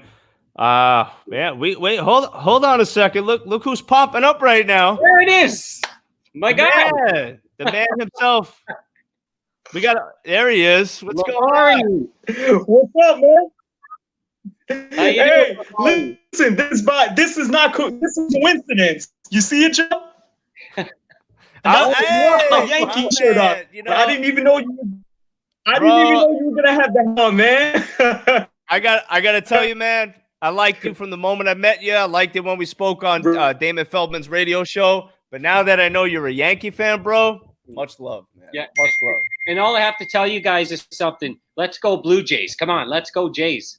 Yeah. So anyway. So Lavari, thank you. Big month. For I gotta Lavari. tell you though. Here's something even more impressive. I want to say that I'm originally from Queens, so I should be a Mets fan. Yet I'm a Yankees fan. I love it. Those are the best people from Queens. The people that are Yankee fans from Queens. The best people you're gonna ever meet. I love it. Thank you. Salute to you. Salute to you, my friend. So it's been a big month for you, Lavari. New album release, Moment of Love, came out on Valentine's Day.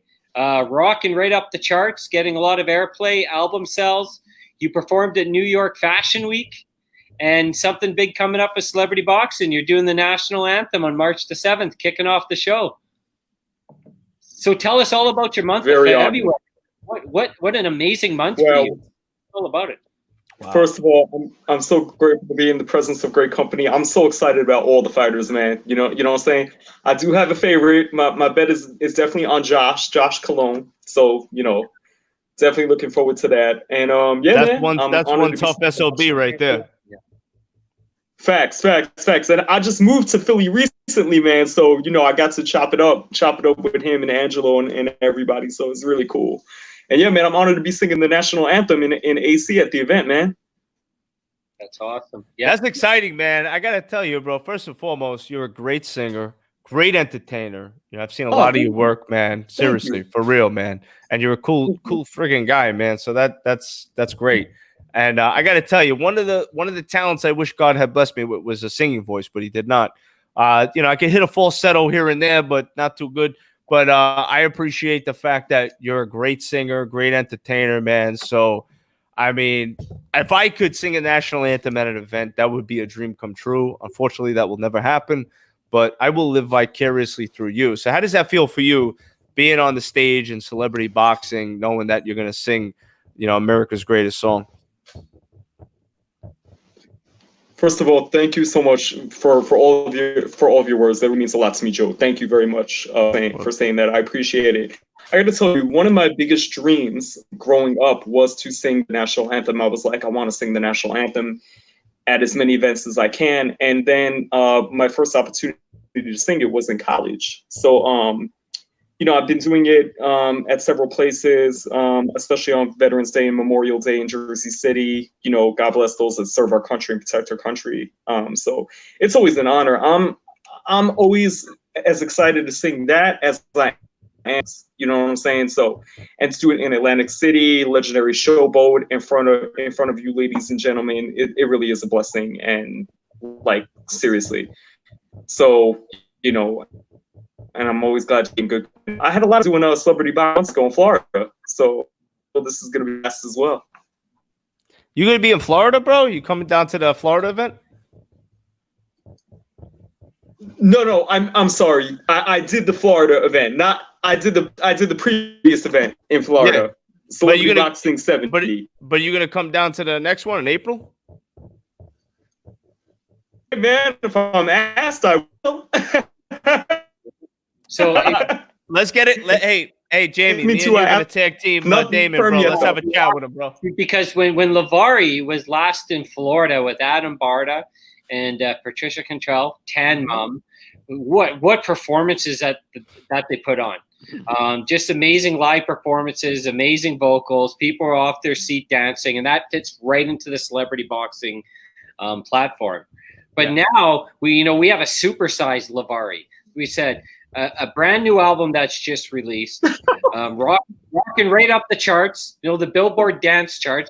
I'd love to see my name in Billboard magazine. Lavari's right there, doing amazing things. I know the album sales are crushing. It's an amazing album. I use it to work out when I do any workouts downstairs. We love it here. I'm showing it to my friends here in Canada. Oh. It's an original sound. You got a vibrant personality that fits in super well with celebrity boxing. And here's one thing I'm really jealous about. Lavari co-starring, has a movie role in a cult horror movie. Can I say the title? Absolutely, yes, absolutely. Forgive me. There's a slight delay when you guys are talking, so forgive me if I'm pausing. Yeah, but absolutely. So you have a role in a cult horror movie, The Barn 2, and if you haven't seen the first Barn's a cult favorite. So you're doing some amazing things. So I absolutely, celebrity boxing would love to have him at any event he's available for. Dude, I gotta tell you, man. Thank you so much. I really appreciate that. Dude, being a part of a horror movie, I'm a huge horror movie junkie, man. So that's a dream come true. Dude, I keep living vicariously through Lavari, bro. Absolutely. I love it.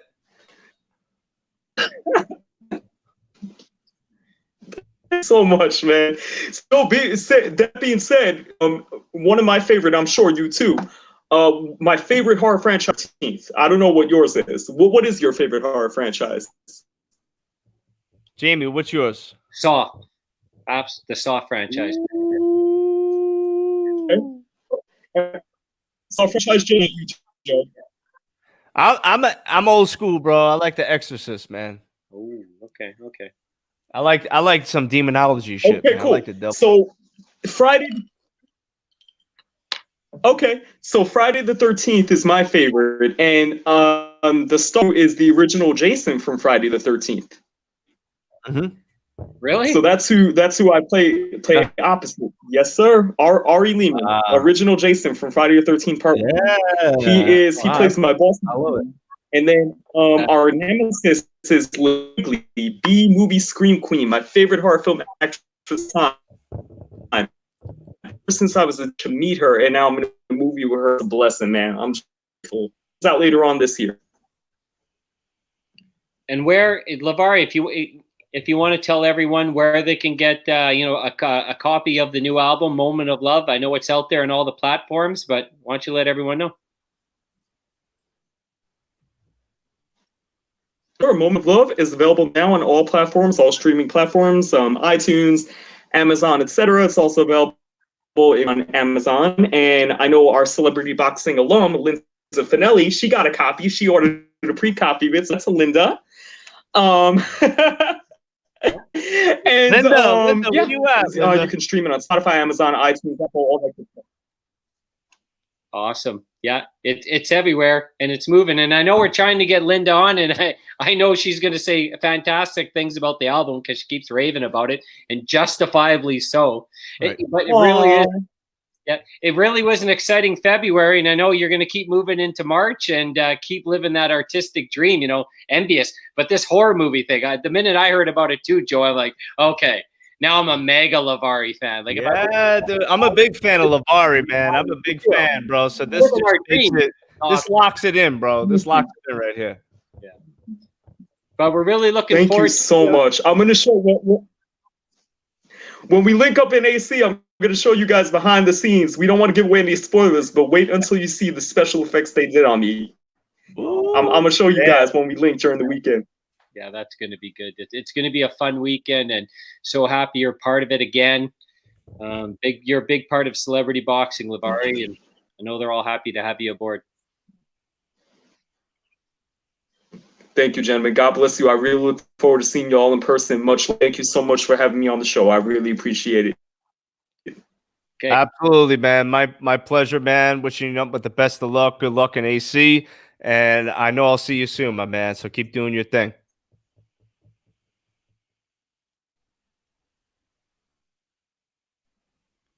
We have Linda. Much, man. God bless you. Thank you. Thank you, brother. Linda. There she is. I see Linda's face. Linda, unmute yourself and say a couple of things. You've been waiting patiently. We're gonna get Linda's gonna be all right. Linda. Yeah. Work on that audio, Linda. Work on that audio. Jamie. Yeah. I gotta tell you, Jamie, I'm super excited. All right. We've had quite a few people calling in for Celebrity Boxing 71. I'm super excited about this. I can't wait to see what's going to happen. We got nothing but nonstop action that's going to be coming up for this event. I mean, dude, this podcast has been unbelievable so far, man. I'm amped, dude. I wish the fight was happening tonight, bro. And we haven't even talked about the main event yet, but we haven't even got to Catfish Cooley and the Sandman yet. We haven't even touched it. But you can really feel the passion that the people behind celebrity boxing and the fans of celebrity boxing have for it. And we know if it's your first celebrity boxing event, we're going to draw you in because it really is. It's a sports entertainment event. You're there to be entertained. These are athletes. These are tough men and women fighting. They're tough SOBs and they're trained, but they're also there to entertain you. And I think people can really appreciate that. And you're going to go home with a huge smile on your face. And I mean, I'm just me. This is me by personal opinion, but I love when the women fight. I love watching women fight. 100%. 100%. I think one day I'm going to marry a woman fighter. Yeah. That's just me personally. So I'm just saying. We have a women's match on the card, and I don't know if we have any of them queued in, but we have Gabriella Downey versus Trish Ann. Now, it's Gabriella's first fight with celebrity boxing. She had her own personal motivation story in the last few months where she's lost a significant amount of weight, has gone into training, has found a new motivation. Says this is her first time stepping into the ring, and she's stepping in against a competitor by the name of Trish Ann. So Trish Ann's fought twice, 1 win, 1 disqualification. She's tough. She tells me she's a skateboarder. She's very athletic, very strong. But Gabriella also, her first fight, doesn't know what to expect in the ring. But I really think that they're going to amaze the audience, especially after, if we think about Celebrity Boxing 70, Joe, in South Florida, when we had, Christine Curran versus Natalie DiDonato, when those two women stepped into the ring, they put on a match beyond matches. Wildly entertaining, fast-paced, they were well-conditioned, and they were a solidified main event. And we got high expectations for Gabriella and Trish Ann's fight too at Celebrity Boxing, so we're very happy they're on the card.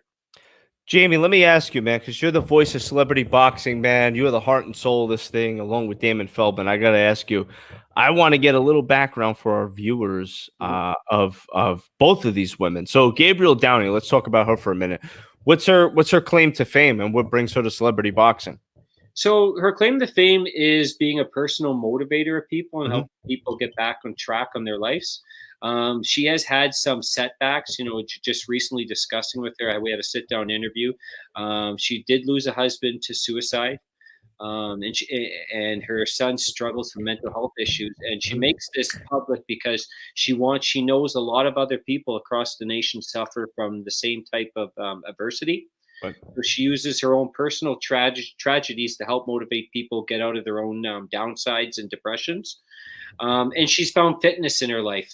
And I know that she did link up with Damon to take on a new opportunity, and she's about all new challenges. So stepping into the ring is one of these challenges. So she's been training hard. She's been getting some, training from professional trainers the last few weeks. So she's ready to step in. But she's going against Trishan, who's fought twice for celebrity boxing. Like I said, 1-1. The loss was through a disqualification. DQ. What happened on the DQ? You know what? Trish doesn't tell me too much about the disqualification. From what I hear from my sources, there might have been a low blow in there, but that's hereby to be confirmed. A low blow to another woman? Not buying it. Not buying it. I would think a high blow, but not a low blow. There you go. Hey? But Trishan definitely comes in with strong motivation. She has this whole, I don't call it a skateboarding gimmick because she is a skateboarder. And she comes in there with a lot of high energy and has the experience. So Gabriella is going to be in tough this match. But like I said, the women outstandingly impressed in Florida. And we have high expectations also for what we're going to see here in Atlantic City.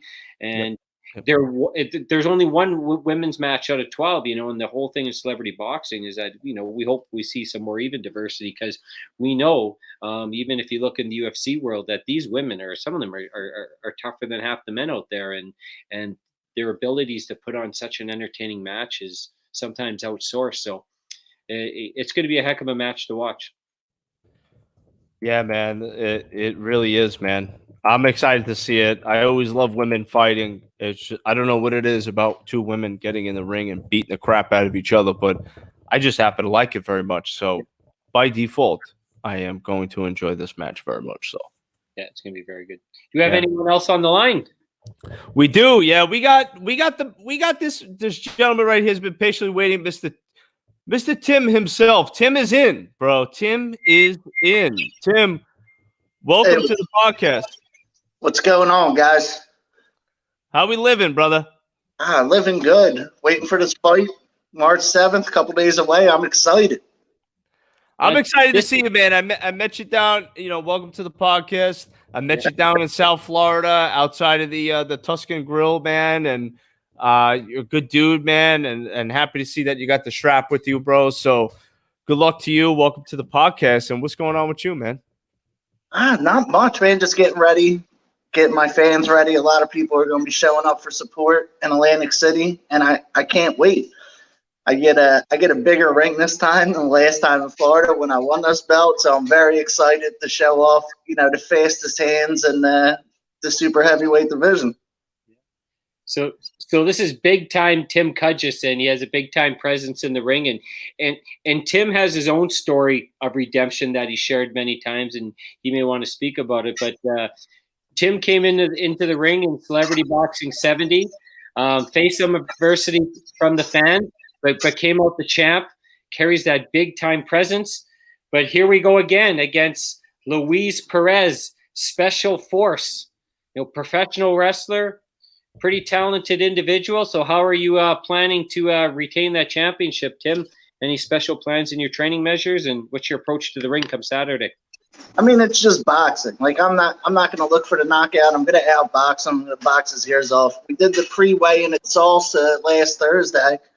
The guy's probably, it was like 86 pounds heavier than me, something like that. So it's going to be, creating distance, making sure he can't land that big punch, using my head work that I've been working on, lighting up the jab.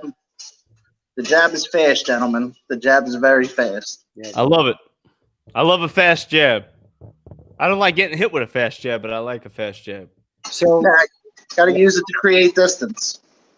So Special Force, as he likes to be called, doesn't have a lot of experience in the celebrity boxing ring. He's 0-1, and you have a lot more. You're 9-0-1, Tim. One loss coming from a disqualification. So do you think your experience in the ring is going to be a big factor when it comes to Saturday? It's definitely going to be a factor. Like his last fight, he fought Hazel, and it was a good fight. Hazel had some stuff going on with his headgear and the Vaseline. It kept slipping, and the guy showed some stuff, and that's why I was fine with him being 0-1 and getting a title shot, because he was. I wouldn't say he came very close, but he put up a good fight and had a good showing. So he's definitely deserving of another chance, and he's more in the super heavyweight weight class. So I'm just going to follow up and do what Hazel did and beat this guy. That's the plan. This is my hometown. I mean, Philly's my hometown, obviously, but AC is just an hour away. So I'm really looking forward to putting on in front of my fans, all the people that are going to be in attendance. It's going to be a great night. It's very exciting. That's right. And really, I consider, and the rest of us consider, Tim undefeated. I believe you've had 10 matches, 9-0-1. But why don't you tell everyone, it's kind of an interesting story, who you fought in that disqualification match and what happened. So I fought Meghan Markle's brother, the Duchess of Sussex, whatever the case may be. Fought her brother. So interesting. I wasn't even fighting on the card, right? I showed up to the weigh-in to show my support to Damon. Me and Damon have been friends for 10 years. Like no matter what, I'm going to show up and support him, even if I'm not on the card. Well, the night of the weigh-in, something happened with the opponent. Not real sure of the details, but he wasn't coming. He wasn't fighting. Damon asked me to step in. I had been training here and there in the gym because it was after my last fight, but I wasn't really in a training camp environment, which I'm used to. And Damon asked me, he's like, yo, can you step up? He's like, I need you there. I was like, you're my boy. I got you. We get into the ring, and the first round, I make this dude do the soldier boy. Like, he's in the corner like this. So I'm sorry. I'll watch my language, but I was handed it to him. And after the first round, the bell rings, right? So the dude's 5 minutes go by. The guy has the paramedics in the corner. And for whatever reason, the fight continues. I don't know. The ref might have not been doing his job. The doctor might not have been doing his job. But for whatever reason, he had a 5-minute break with paramedics in the corner. He comes trouncing out the corner in the second round, and I go for a liver shot. Now, they say it was low, a low blow, whatever it was. The guy folded like an accordion from it, and then I got disqualified. Do I think the disqualification was just? No, absolutely. Even if it was an accidental low blow, we know boxing rules. That's not a disqualification. They pulled the plug. They knew the money man was beat, and they gave him the disqualification win. Wow. Yeah. Wow, that's crazy. So, like I said, Tim's been in 10 belts, 9-0, and I guess we'll call it 1, but essentially he's undefeated. No one's been able to stop him on his path. America's super heavyweight champion, extremely motivated. Coming into the ring against Special Force. You never underestimate your opponents. We've heard a few of the fighters say that tonight. Great advice. But very important, the Tim, and of course you're part of the TWT, the winning team. You guys are on quite the roll, so I guess it's important to sort of keep the victory laps going and keep motivated, and we're expecting big things from you on Saturday night. Yeah, I mean, I got to be there. I got to perform. I'm making my way down to Florida, and I'm not going to Florida on the 25th without this belt. I'll tell you that, Jamie. Yeah. No, absolutely. We're really looking forward to your match. And it's interesting when you get into the ring against some of these guys who have a professional wrestling background, against guys who have been always solid boxing. Seems sometimes boxers have the edge because you're sort of in their home.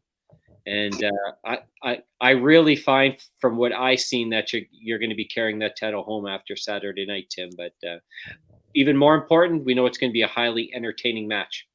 And I know the fans are looking forward to it. Absolutely. I'm looking forward to it too. And you're right. Well, you've seen the Witherspoon Sandman fight. That was actually one of my first fight cards back after a long time away. But you've seen how superior the boxer was to the wrestler. I'm not going to underestimate the dude. Dude's 80 pounds more than me. Like, I'm in for a fight. I have to work. I have to create distance. And I have to use the jab to beat him. It's not going to be one of those things where I'm looking for a knockout. Like, I want to stay winning. TWT, obviously. So I'm going to do the work. I did the work leading up to the fight. I'm relaxing now. It's a couple days away. And we're going to do work on Saturday night and get that victory. Well, I'm wishing you the best of luck, Tim, man. And, I met you out in Florida too, man. You're a cool dude. And, I'm wishing you the best, man. I think it's going to be a great show. 100. Thanks, Joe. I look forward to seeing you in Florida again in April. Yeah. Same here, brother. We'll talk soon. Hey, Joe, I have to mention one of the things that have been catching my eye tonight. I see you have that green pass ringside media. It looks pretty sharp. What's going on with that? Oh yeah, man. We got that was from Bare Knuckle Fighting Championship 10 pay-per-view in Fort Lauderdale, Florida, a couple of weeks ago. It was an amazing event. I got invited as media personnel for the event, so I was covering the event from my podcast here that I do live, and it was unbelievable, man. I had backstage access, interviews. We had the backdrop there. It was just an unbelievable experience, man. Bare Knuckle Championship 10 was in Fort Lauderdale. Hector Lombard was the main event for that event. And it was on pay-per-view, Fight TV app. You could order it anywhere. And it was just unbelievable, man. Packed crowd, sold out, standing room only. I mean, it was that packed. It was amazing, man. And what a lot of people don't know about, BKFC is probably the fastest growing combat sport promotion in the entire world right now. Back in the day when UFC was coming up, a lot of people would say, it's brutal. It's a bloody sport. It's not like boxing. It's worse. A lot of critics out there. But UFC is now the top combat sport on the planet. You can't beat it. It's amazing. It's just so entertaining. So many people love it. But now we have Bare Knuckle Fighting Championship, which has been sanctioned for the first time since 1889. Okay. Wow. And thanks to the brother of Damon Feldman, who's a celebrity boxing CEO, David Feldman, who's the CEO of Bare Knuckle Fighting Championship. It is the hottest growing combat sport in the world. Right now, the pace that it's making at the point that this promotion is at right now is actually moving faster and has a bigger following than UFC did at the same time frame. So that just goes to show. I mean, they're getting a lot of fighters that are transitioning from professional boxing, from UFC to move over to Bare Knuckle Fighting Championship. I personally, I was obviously covering the event live at BKFC 10. I spoke to Stitch Duran, and for those of the people that are in the chat that don't know who Stitch Duran is, he is the legendary Hall of Fame cut man of all combat sports, MMA and boxing combined. He was in the Rocky movies. He was in the Creed movies. Stitch Duran, super legend, super great guy. I mean, just a humble, amazing guy that you would love to talk to and get to know. Stitch Duran has been on my podcast before. I did a live interview with him a few times. Last one was at the BKFC 10 event, and he even said, Bare Knuckle Fighting Championship is moving much, much faster than UFC did at the same time frame. So it just goes to show BKFC, ran by David Feldman. It's, in my opinion, as a fight fan, it's going to be the number one combat sport in the world. I know it will one day. It's going to overtake UFC. I truly, truly feel that. And one of the things like I found, one, because I follow you and I did see all the work that you did with the interviews right after and during BKFC 10.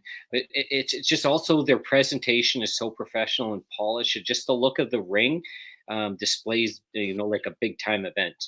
And, I hear the feedback. And then I'm on ESPN one day and boom, there's an article about all the work that's gone into it and the rise of BKFC. So they're on an amazing path forward. And that must be quite the privilege to be part of it.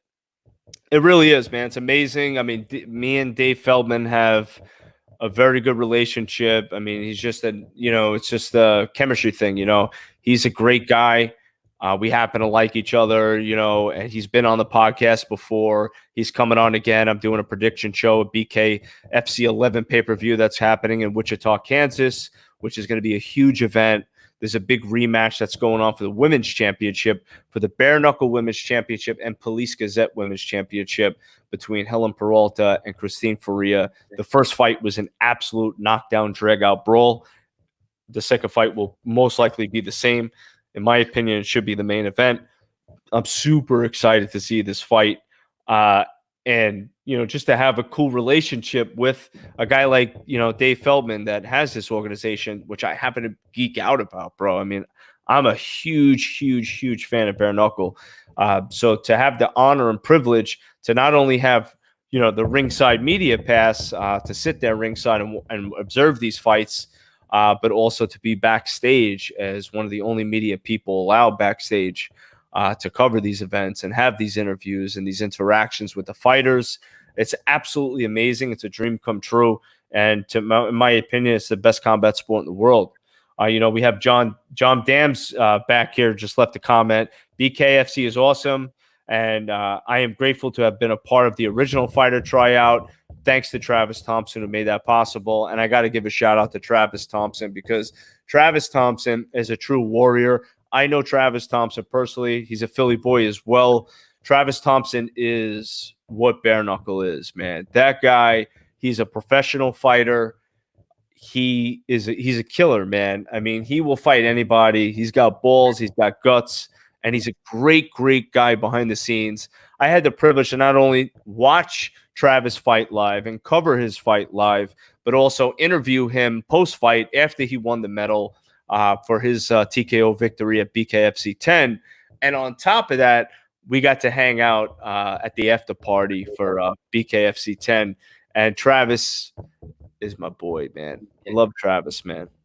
Yeah, that's awesome, and you can really tell that big things are happening and big things are coming for them, and their presentation is just amazing. It's admirable, and congratulations for being part of their team. We're looking forward to 11 coming soon. It's going to be amazing, man. 12's coming up in Alabama. 13's going to be in Miami, man. I already have sponsorships for Miami, but I am seeking sponsorships for 11 and 12. So, if anybody's out there that's listening, that's tuning in, that either you or somebody that has a business that is looking for real, true marketing and not some bullshit out there that, you throw your money at somebody and you know what's going to happen. I'm going to be live at a pay-per-view event, and I'll be more than happy to promote your product or your business at a pay-per-view event that's going to be seen by millions of people. And I got the connections with all the fighters who are just amazing, amazing people that I love. So hit me up, DM me, man. It's a great opportunity for any business out there. Good. So, is there anyone else on the line? Well, I don't have anybody on the line right now, but there's a couple of fights that we did not cover. And in respect for the prediction show, let's talk about it real quick. Yeah. I wanted to get your take on it. We got Michael Anthony and Dalton Price. So what are your thoughts on that? Tell me something about Michael Anthony. I've had the opportunity to sit down with him a few times, and this is another guy. And sometimes it's going to sound like I'm repeating myself, but this is going to stand testimony to the characters that are in celebrity boxing. So Michael Anthony really, he struggled early on in life. He had an opportunity to play college baseball and lost these opportunities because of addictions to painkillers. Now he was from what I heard, Jamie, he was an All-American in football, baseball, and basketball. Yeah, true, wow. True triathlete with gifted abilities. Addicted to painkillers. Found himself in and out of sober homes, failing, in and out of incarcerations. And then he had the opportunity to meet his wife. She sort of supported him to get his life back on track. And now he's managing one of the largest, I think, LA fitness gyms in the Philadelphia area. So it's amazing, man. And a lot of people don't notice about him. He was homeless for 3.5 years. Yeah. Well, 3.5 years ago, he was homeless. And then he also got kicked out of 17 sober living houses, man. To go from getting kicked out. I mean, you got to do a lot to get kicked out of a sober house. He got kicked out of 17 of them. Yeah, that's right. And now he's running a gym. That's I right. love those stories, man. Yeah, so That's a here's strong dude right there. you know, like if you like wrestling, and people always laugh at me, like I'm a John Cena fan, but never give up. I like that message. This is a true guy who's truly, of course, and I hear it all the time, so there's nothing new you can tell me, but it's true to the meaning. This, Michael Anthony never literally gave up. Even though he failed 17 times, he turned it all around. He's doing well. He's stepping into the celebrity boxing ring for the first time against Dalton Price, who's a professional wrestler from Jersey. He's young. He's quick.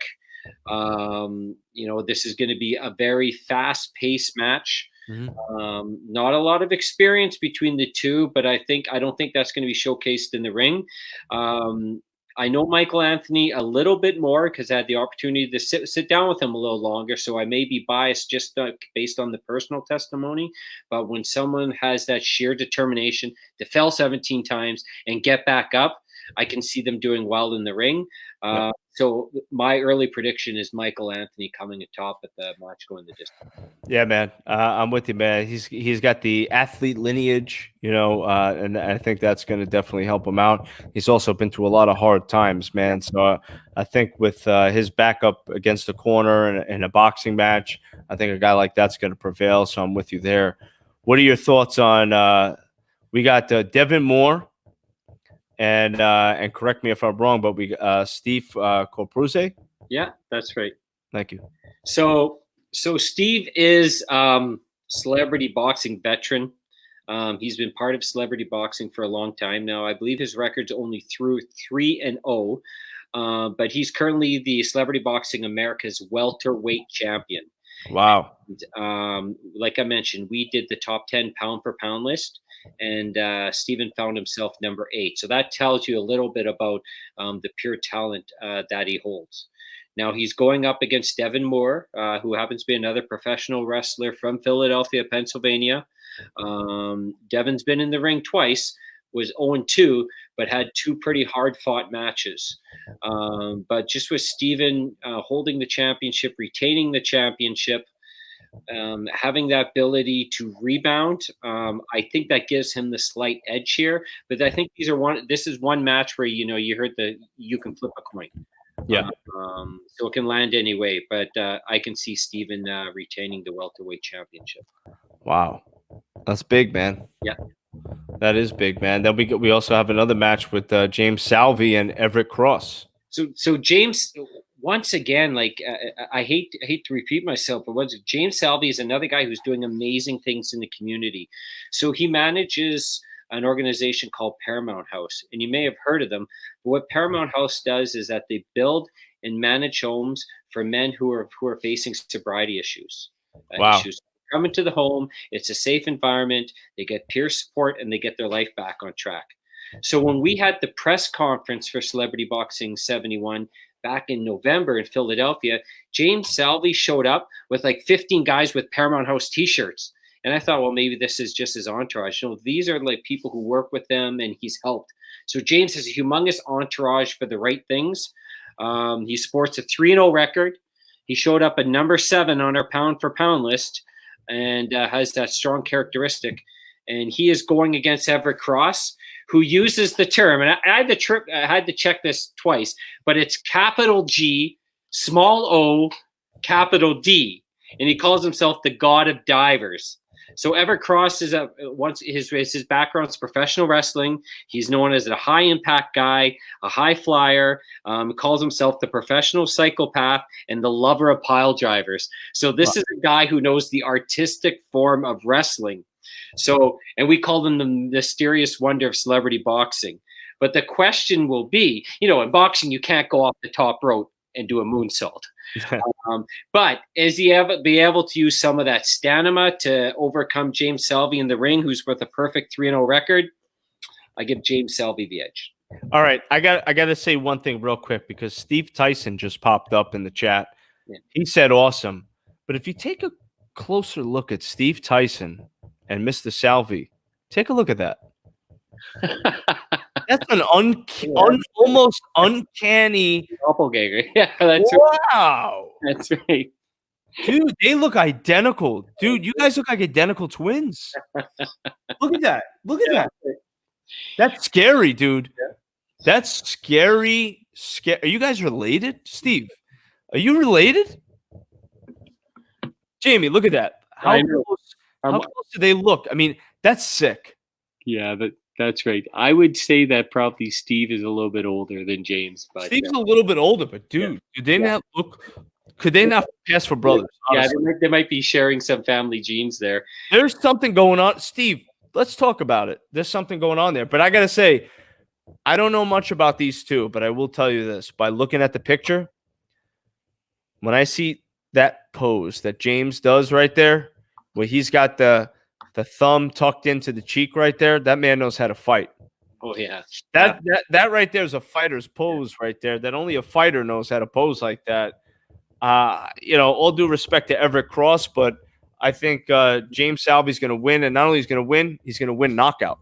Yeah, and for anyone attending the event, you'll see what I'm talking about the press conference. So they're going to show up, and he's going to have a large entourage of people wearing Paramount House T-shirts or something to support the organization. And it's amazing that, that tells me like James has found a way in their heart. He's doing good things in the organization, but they're also big hype boxing guys that are there. So he's going to have a loud fan base behind him. And we've said it a few times tonight, that emotional drive can sometimes help a fighter just climb that last ring on the ladder and overcome. But Evercross isn't no easy feat either. We're not talking about a first round knockout here.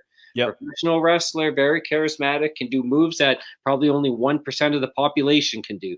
So we're not going to count him out easy, but James Selby's a fighting man. So I think we give him just the edge here. Before we get to the main event, we got Manny Strong and Manny Murtis, and it's Manny versus Manny. Manny versus Manny. Big event. Yeah. Big match. A lot of people have been talking about this one. Yeah, so I love Manny Strong. And one of the things I do is I talk to these fighters about their win-loss records. And the first thing Manny tells me, I haven't won yet, he tells me. I'm like, well, how many matches you been in? He goes, I don't know, 15 or 20.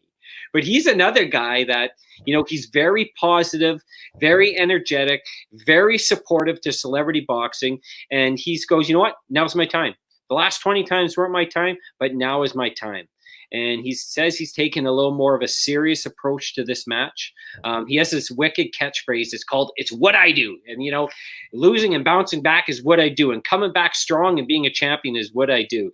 And so he's a determined individual, once again, from Philadelphia. And he's up against Manny Murtis, and who's a well-fit individual, a little bit older than Manny Strong, probably better conditioned than him.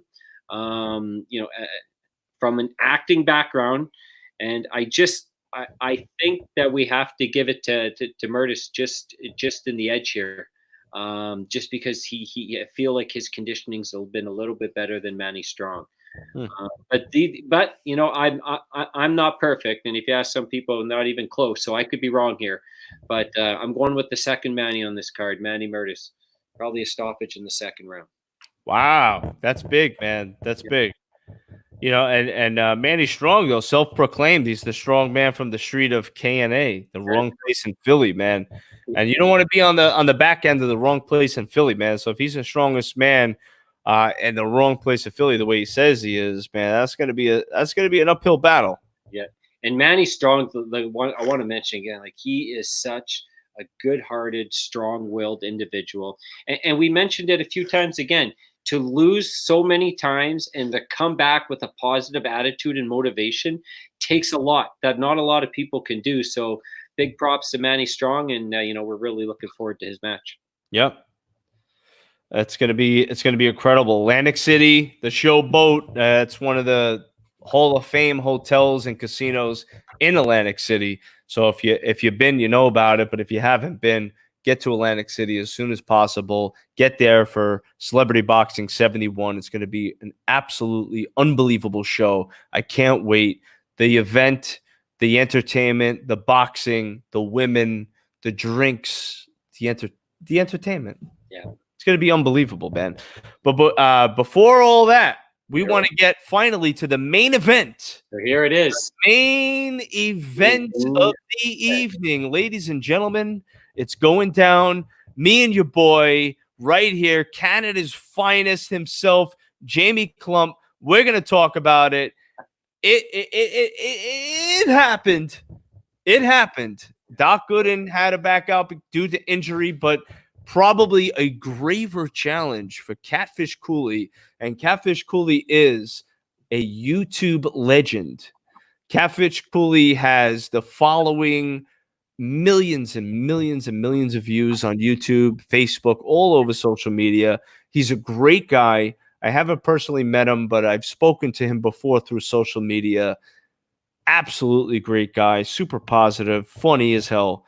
Catfish Cooley versus ECW legend, the Sandman, Jamie Klomp. What in God's green earth is going on with celebrity boxing? This is defining celebrity boxing. This is a massive main event. So just to take a quick step back forward, we even got a couple more people in the ring. So we got Dave Martino from Dave Martino Signs as their special guest ring announcer. He has all the big signs in the area, everything, banks, supermarkets, everything. This guy's business is massive. Then we got fireman Freddie Tenor as the special guest referee that's got to get in between these two guys. Mm-hmm. So just before the primetime fighters come out. So who can I start with? The Sandman. You know, the Sandman is a hardcore icon, staple mark at the ECW arena in Philadelphia, known in professional wrestling worldwide, has what some people call, and maybe even myself, the greatest entrance in professional wrestling history. Forgive me, Rock and Stone Cold and Taker. A lot of people call it the greatest entrance ever. Very much the greatest fan encouragement-based entrance ever. Hardcore icon, feuds with Cactus Jack, Terry Funk, the Dudley Boys, just to name a few. Raven, if anyone's a fan, Becca Raven, the WCW days. This man, the Sandman, fears nothing. And you don't know what to expect with him, but the thing you're going to get is pure entertainment. And he will not back down. So the Sandman brings to the ring, but here's where the trouble lays. He is going against the man we know as Catfish Cooley. Now, yes, Catfish has swept the nation.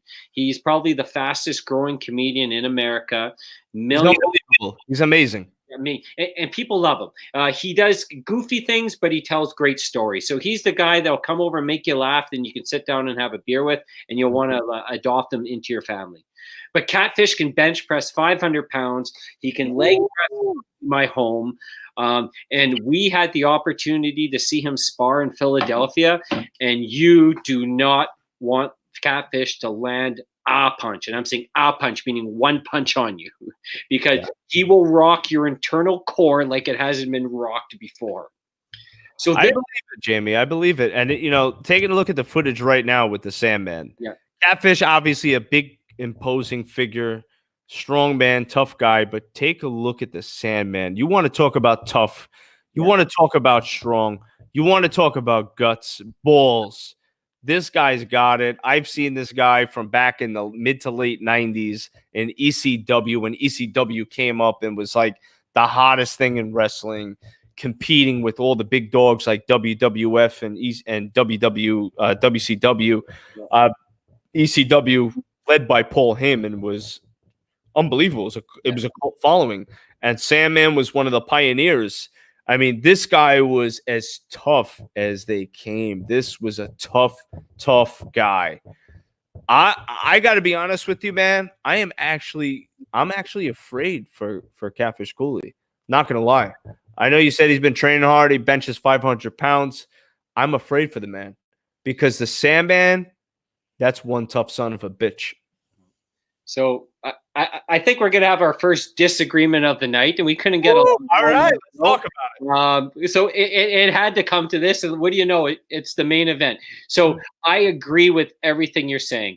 If I ever wanted to have anyone protect my home, my assets, and my family, it would be someone like the Sandman. He will stop at absolutely nothing. But I think if we got the Sandman we're seeing here in these video clips in his prime, the story would be a little different. And age does catch up to us all.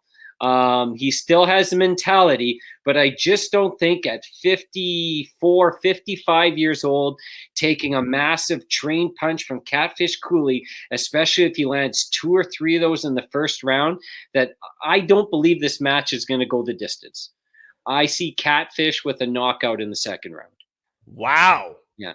Wow. I don't see it, Jamie. I got to tell you, for a guy that's competed in the most extreme wrestling organization that has ever graced this planet, led by Paul Heyman, which is ECW, Extreme Championship Wrestling, and to go one step further when he has transitioned over to WWE, made it to WrestleMania. This guy is like a Rocky Balboa story. He may be 54 years old, but if you watch that Rocky Balboa movie, man, Rocky was in his 50s and he went head to head with the champion of the world. This is a guy that is strong, mentally strong, physically strong, and he's just a badass motherfucker. I really, truly, honestly, I just don't see Catfish Cooley lasting, man. I like Catfish Cooley. Don't get me wrong. He's a funny guy. But when it comes to fighting and boxing, straight up, dog, he's a clown. He's a clown, dude. I don't think he takes it seriously enough. And I think he's going against a guy that's got just years and years of experience. And not only do I have Sandman winning the fight, but I got Sandman winning knockout. So here's where I've had a little bit of an advantage, because in November, we had the opportunity to see Catfish spar. And we were at a gym called Cowboys. And the guy who owns Cowboys, his name is slipping my head, but he trains UFC fighters. And Catfish sparred with him. And this guy was sore for 3 days after. And I saw Catfish throw sparring punches. And you would be surprised, one, how fast Catfish is. Two, the strength you thought, multiply it by 2 or 3 times. And just his agility in the ring, you're dismayed. You would not think someone of that stature, like we were talking about Bam Bam earlier on, would have it. Catfish, he sort of cut down on the food intake, cut down on the drinking, has taken it seriously. This is a big event for him. It's sponsored by his company, Bang Productions. They're going to be streaming the event all over social media. There's a lot on the line, and just Catfish pure strength.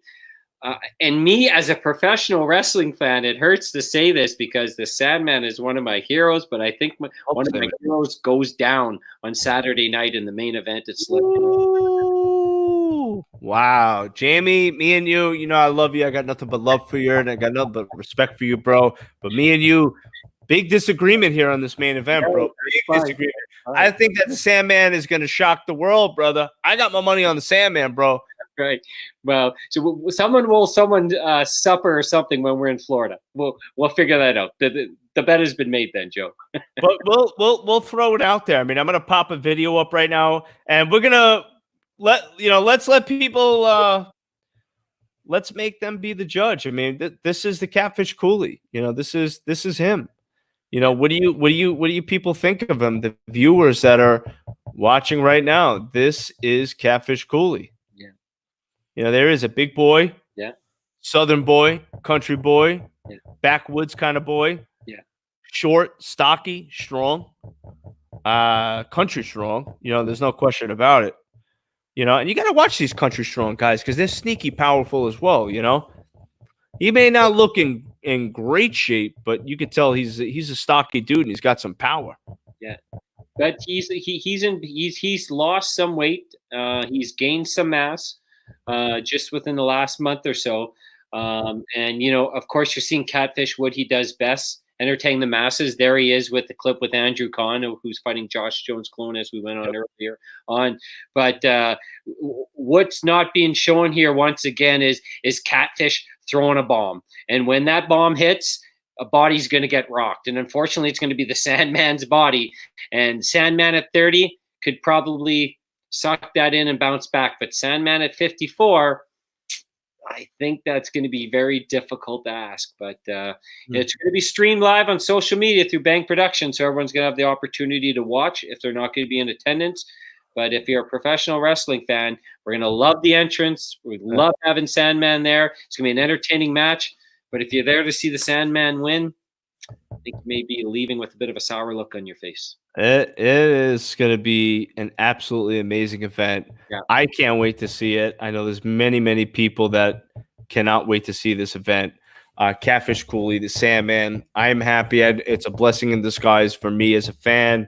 I'm a huge baseball fan. Doc Gooden obviously pitched a no-hitter for the Yankees.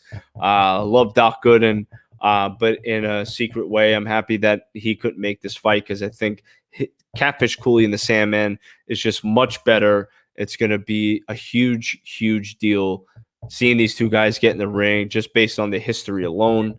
I like Catfish, man. I like what he's got to say. I like his message. I think he's a misunderstood intelligent guy. You know, I think people take him for some backwoods redneck that lives in a trailer, but he's not. He's a super smart guy.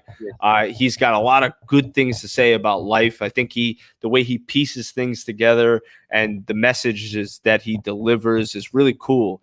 And I've been a fan of Catfish for a very long time. So I do wish him the best of luck in this match. If he wins, I would not be upset about it. But I've just been a wrestling fan my whole life, and I love the Sandman, and I hate to see the Sandman lose. And I know how tough this guy is, so my money stays with the Sandman. Okay, well, there we go. Well, someone's going to come up on top, and we have a bet on the line when we meet in South Florida. So yes, I think you're going to be taking me out for a nice South Florida dinner there, Joe. But all right, you know what?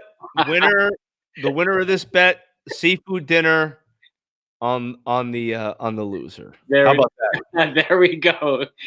A virtual bet, virtual handshake, Canadian style. Yeah, here you go, fist bump. Oh, American. We're more handshakers here in Canada. There you go. We'll Jamie, I just want to thank you, my man, Canada's finest. Thank you so much for being a co-host on Celebrity Boxing Prediction Show 71 podcast on a Guy Think podcast. I appreciate it so much. I have enjoyed getting to know you in the last few months and meeting you, obviously. And I am wishing you nothing but the best of luck at the next pay-per-view event for Celebrity Boxing. And I can't wait to see you and actually work with you again in April at Celebrity Boxing, man. Super excited. So thank you so much, man. Yeah, thank you, Joe. I'm a big fan of your work. You're an inspiration for me to keep moving forward. All the stuff that you did at Brass Knuckles, that was absolutely amazing. Or at Bare Knuckles, it was absolutely amazing. Appreciate you having me on. I thought it was a great show. It's a big help to Celebrity Boxing. We want to do it again.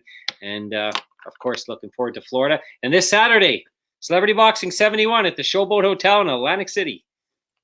Get ready, baby. It's going down. Get your tickets now before they are sold out. Have a good night. You too, Jamie. Take care, brother. Okay, bye. And that's a wrap. Celebrity Boxing 71 prediction show. Amazing. We had the fighters call in. We had the owner and CEO, Damon Feldman himself, call in. Jamie, obviously, JPK, the man who does it all, the voice of Celebrity Boxing. He is the man, no doubt about it. And I wanted to have him on this podcast. I love having this guy on the podcast, full of energy, a true entertainer. And thank you again, Jamie, for being on the podcast. We had the heavyweight champ, Hazel Roach, on. We had so many great guests on tonight's show, and I'm so thankful for all of you for calling in and taking the time out of your schedules to be on the podcast. It is an absolute pleasure. God bless you all. Wishing you nothing but the best of luck, guys. And guys, before you go, I just want to say thank you, obviously, again. Do me a favor, if you haven't already, follow me on social media at A Guy Think Podcast. Website is aguythinkpodcast.com. That'll give you all just basically analytics and guests that have been on the show, and subscribe. If you have Apple, if you have Spotify, any of the major podcast platforms, I'm on all of them. You could subscribe. 5 stars is much appreciated. It helps me grow the show. If you haven't already, bare knuckle is the fastest rising combat sport in all of the planet. And I am so happy to be a part of it. As you can see, my Ringside Media Pass is the proof. I am with the greatest combat sport promotion in the world, in my opinion, Bare Knuckle Fighting Championship, led by David Feldman, who I absolutely love. He's just a great guy. Follow me at Bare Knuckle Freak. It's got all the latest and greatest bare knuckle news. So if you're a fan of that, check it out. And I just, again, want to thank you guys very much for being a part of this podcast. It's been a great show. We've went over 2 hours, and I want to thank you all for sticking it out. You guys are absolutely amazing, absolutely the best. Matt Wolf, thank you very much as well. Much love to you guys. Can't wait to see you. Wishing all the fighters the best of luck. Have a great night.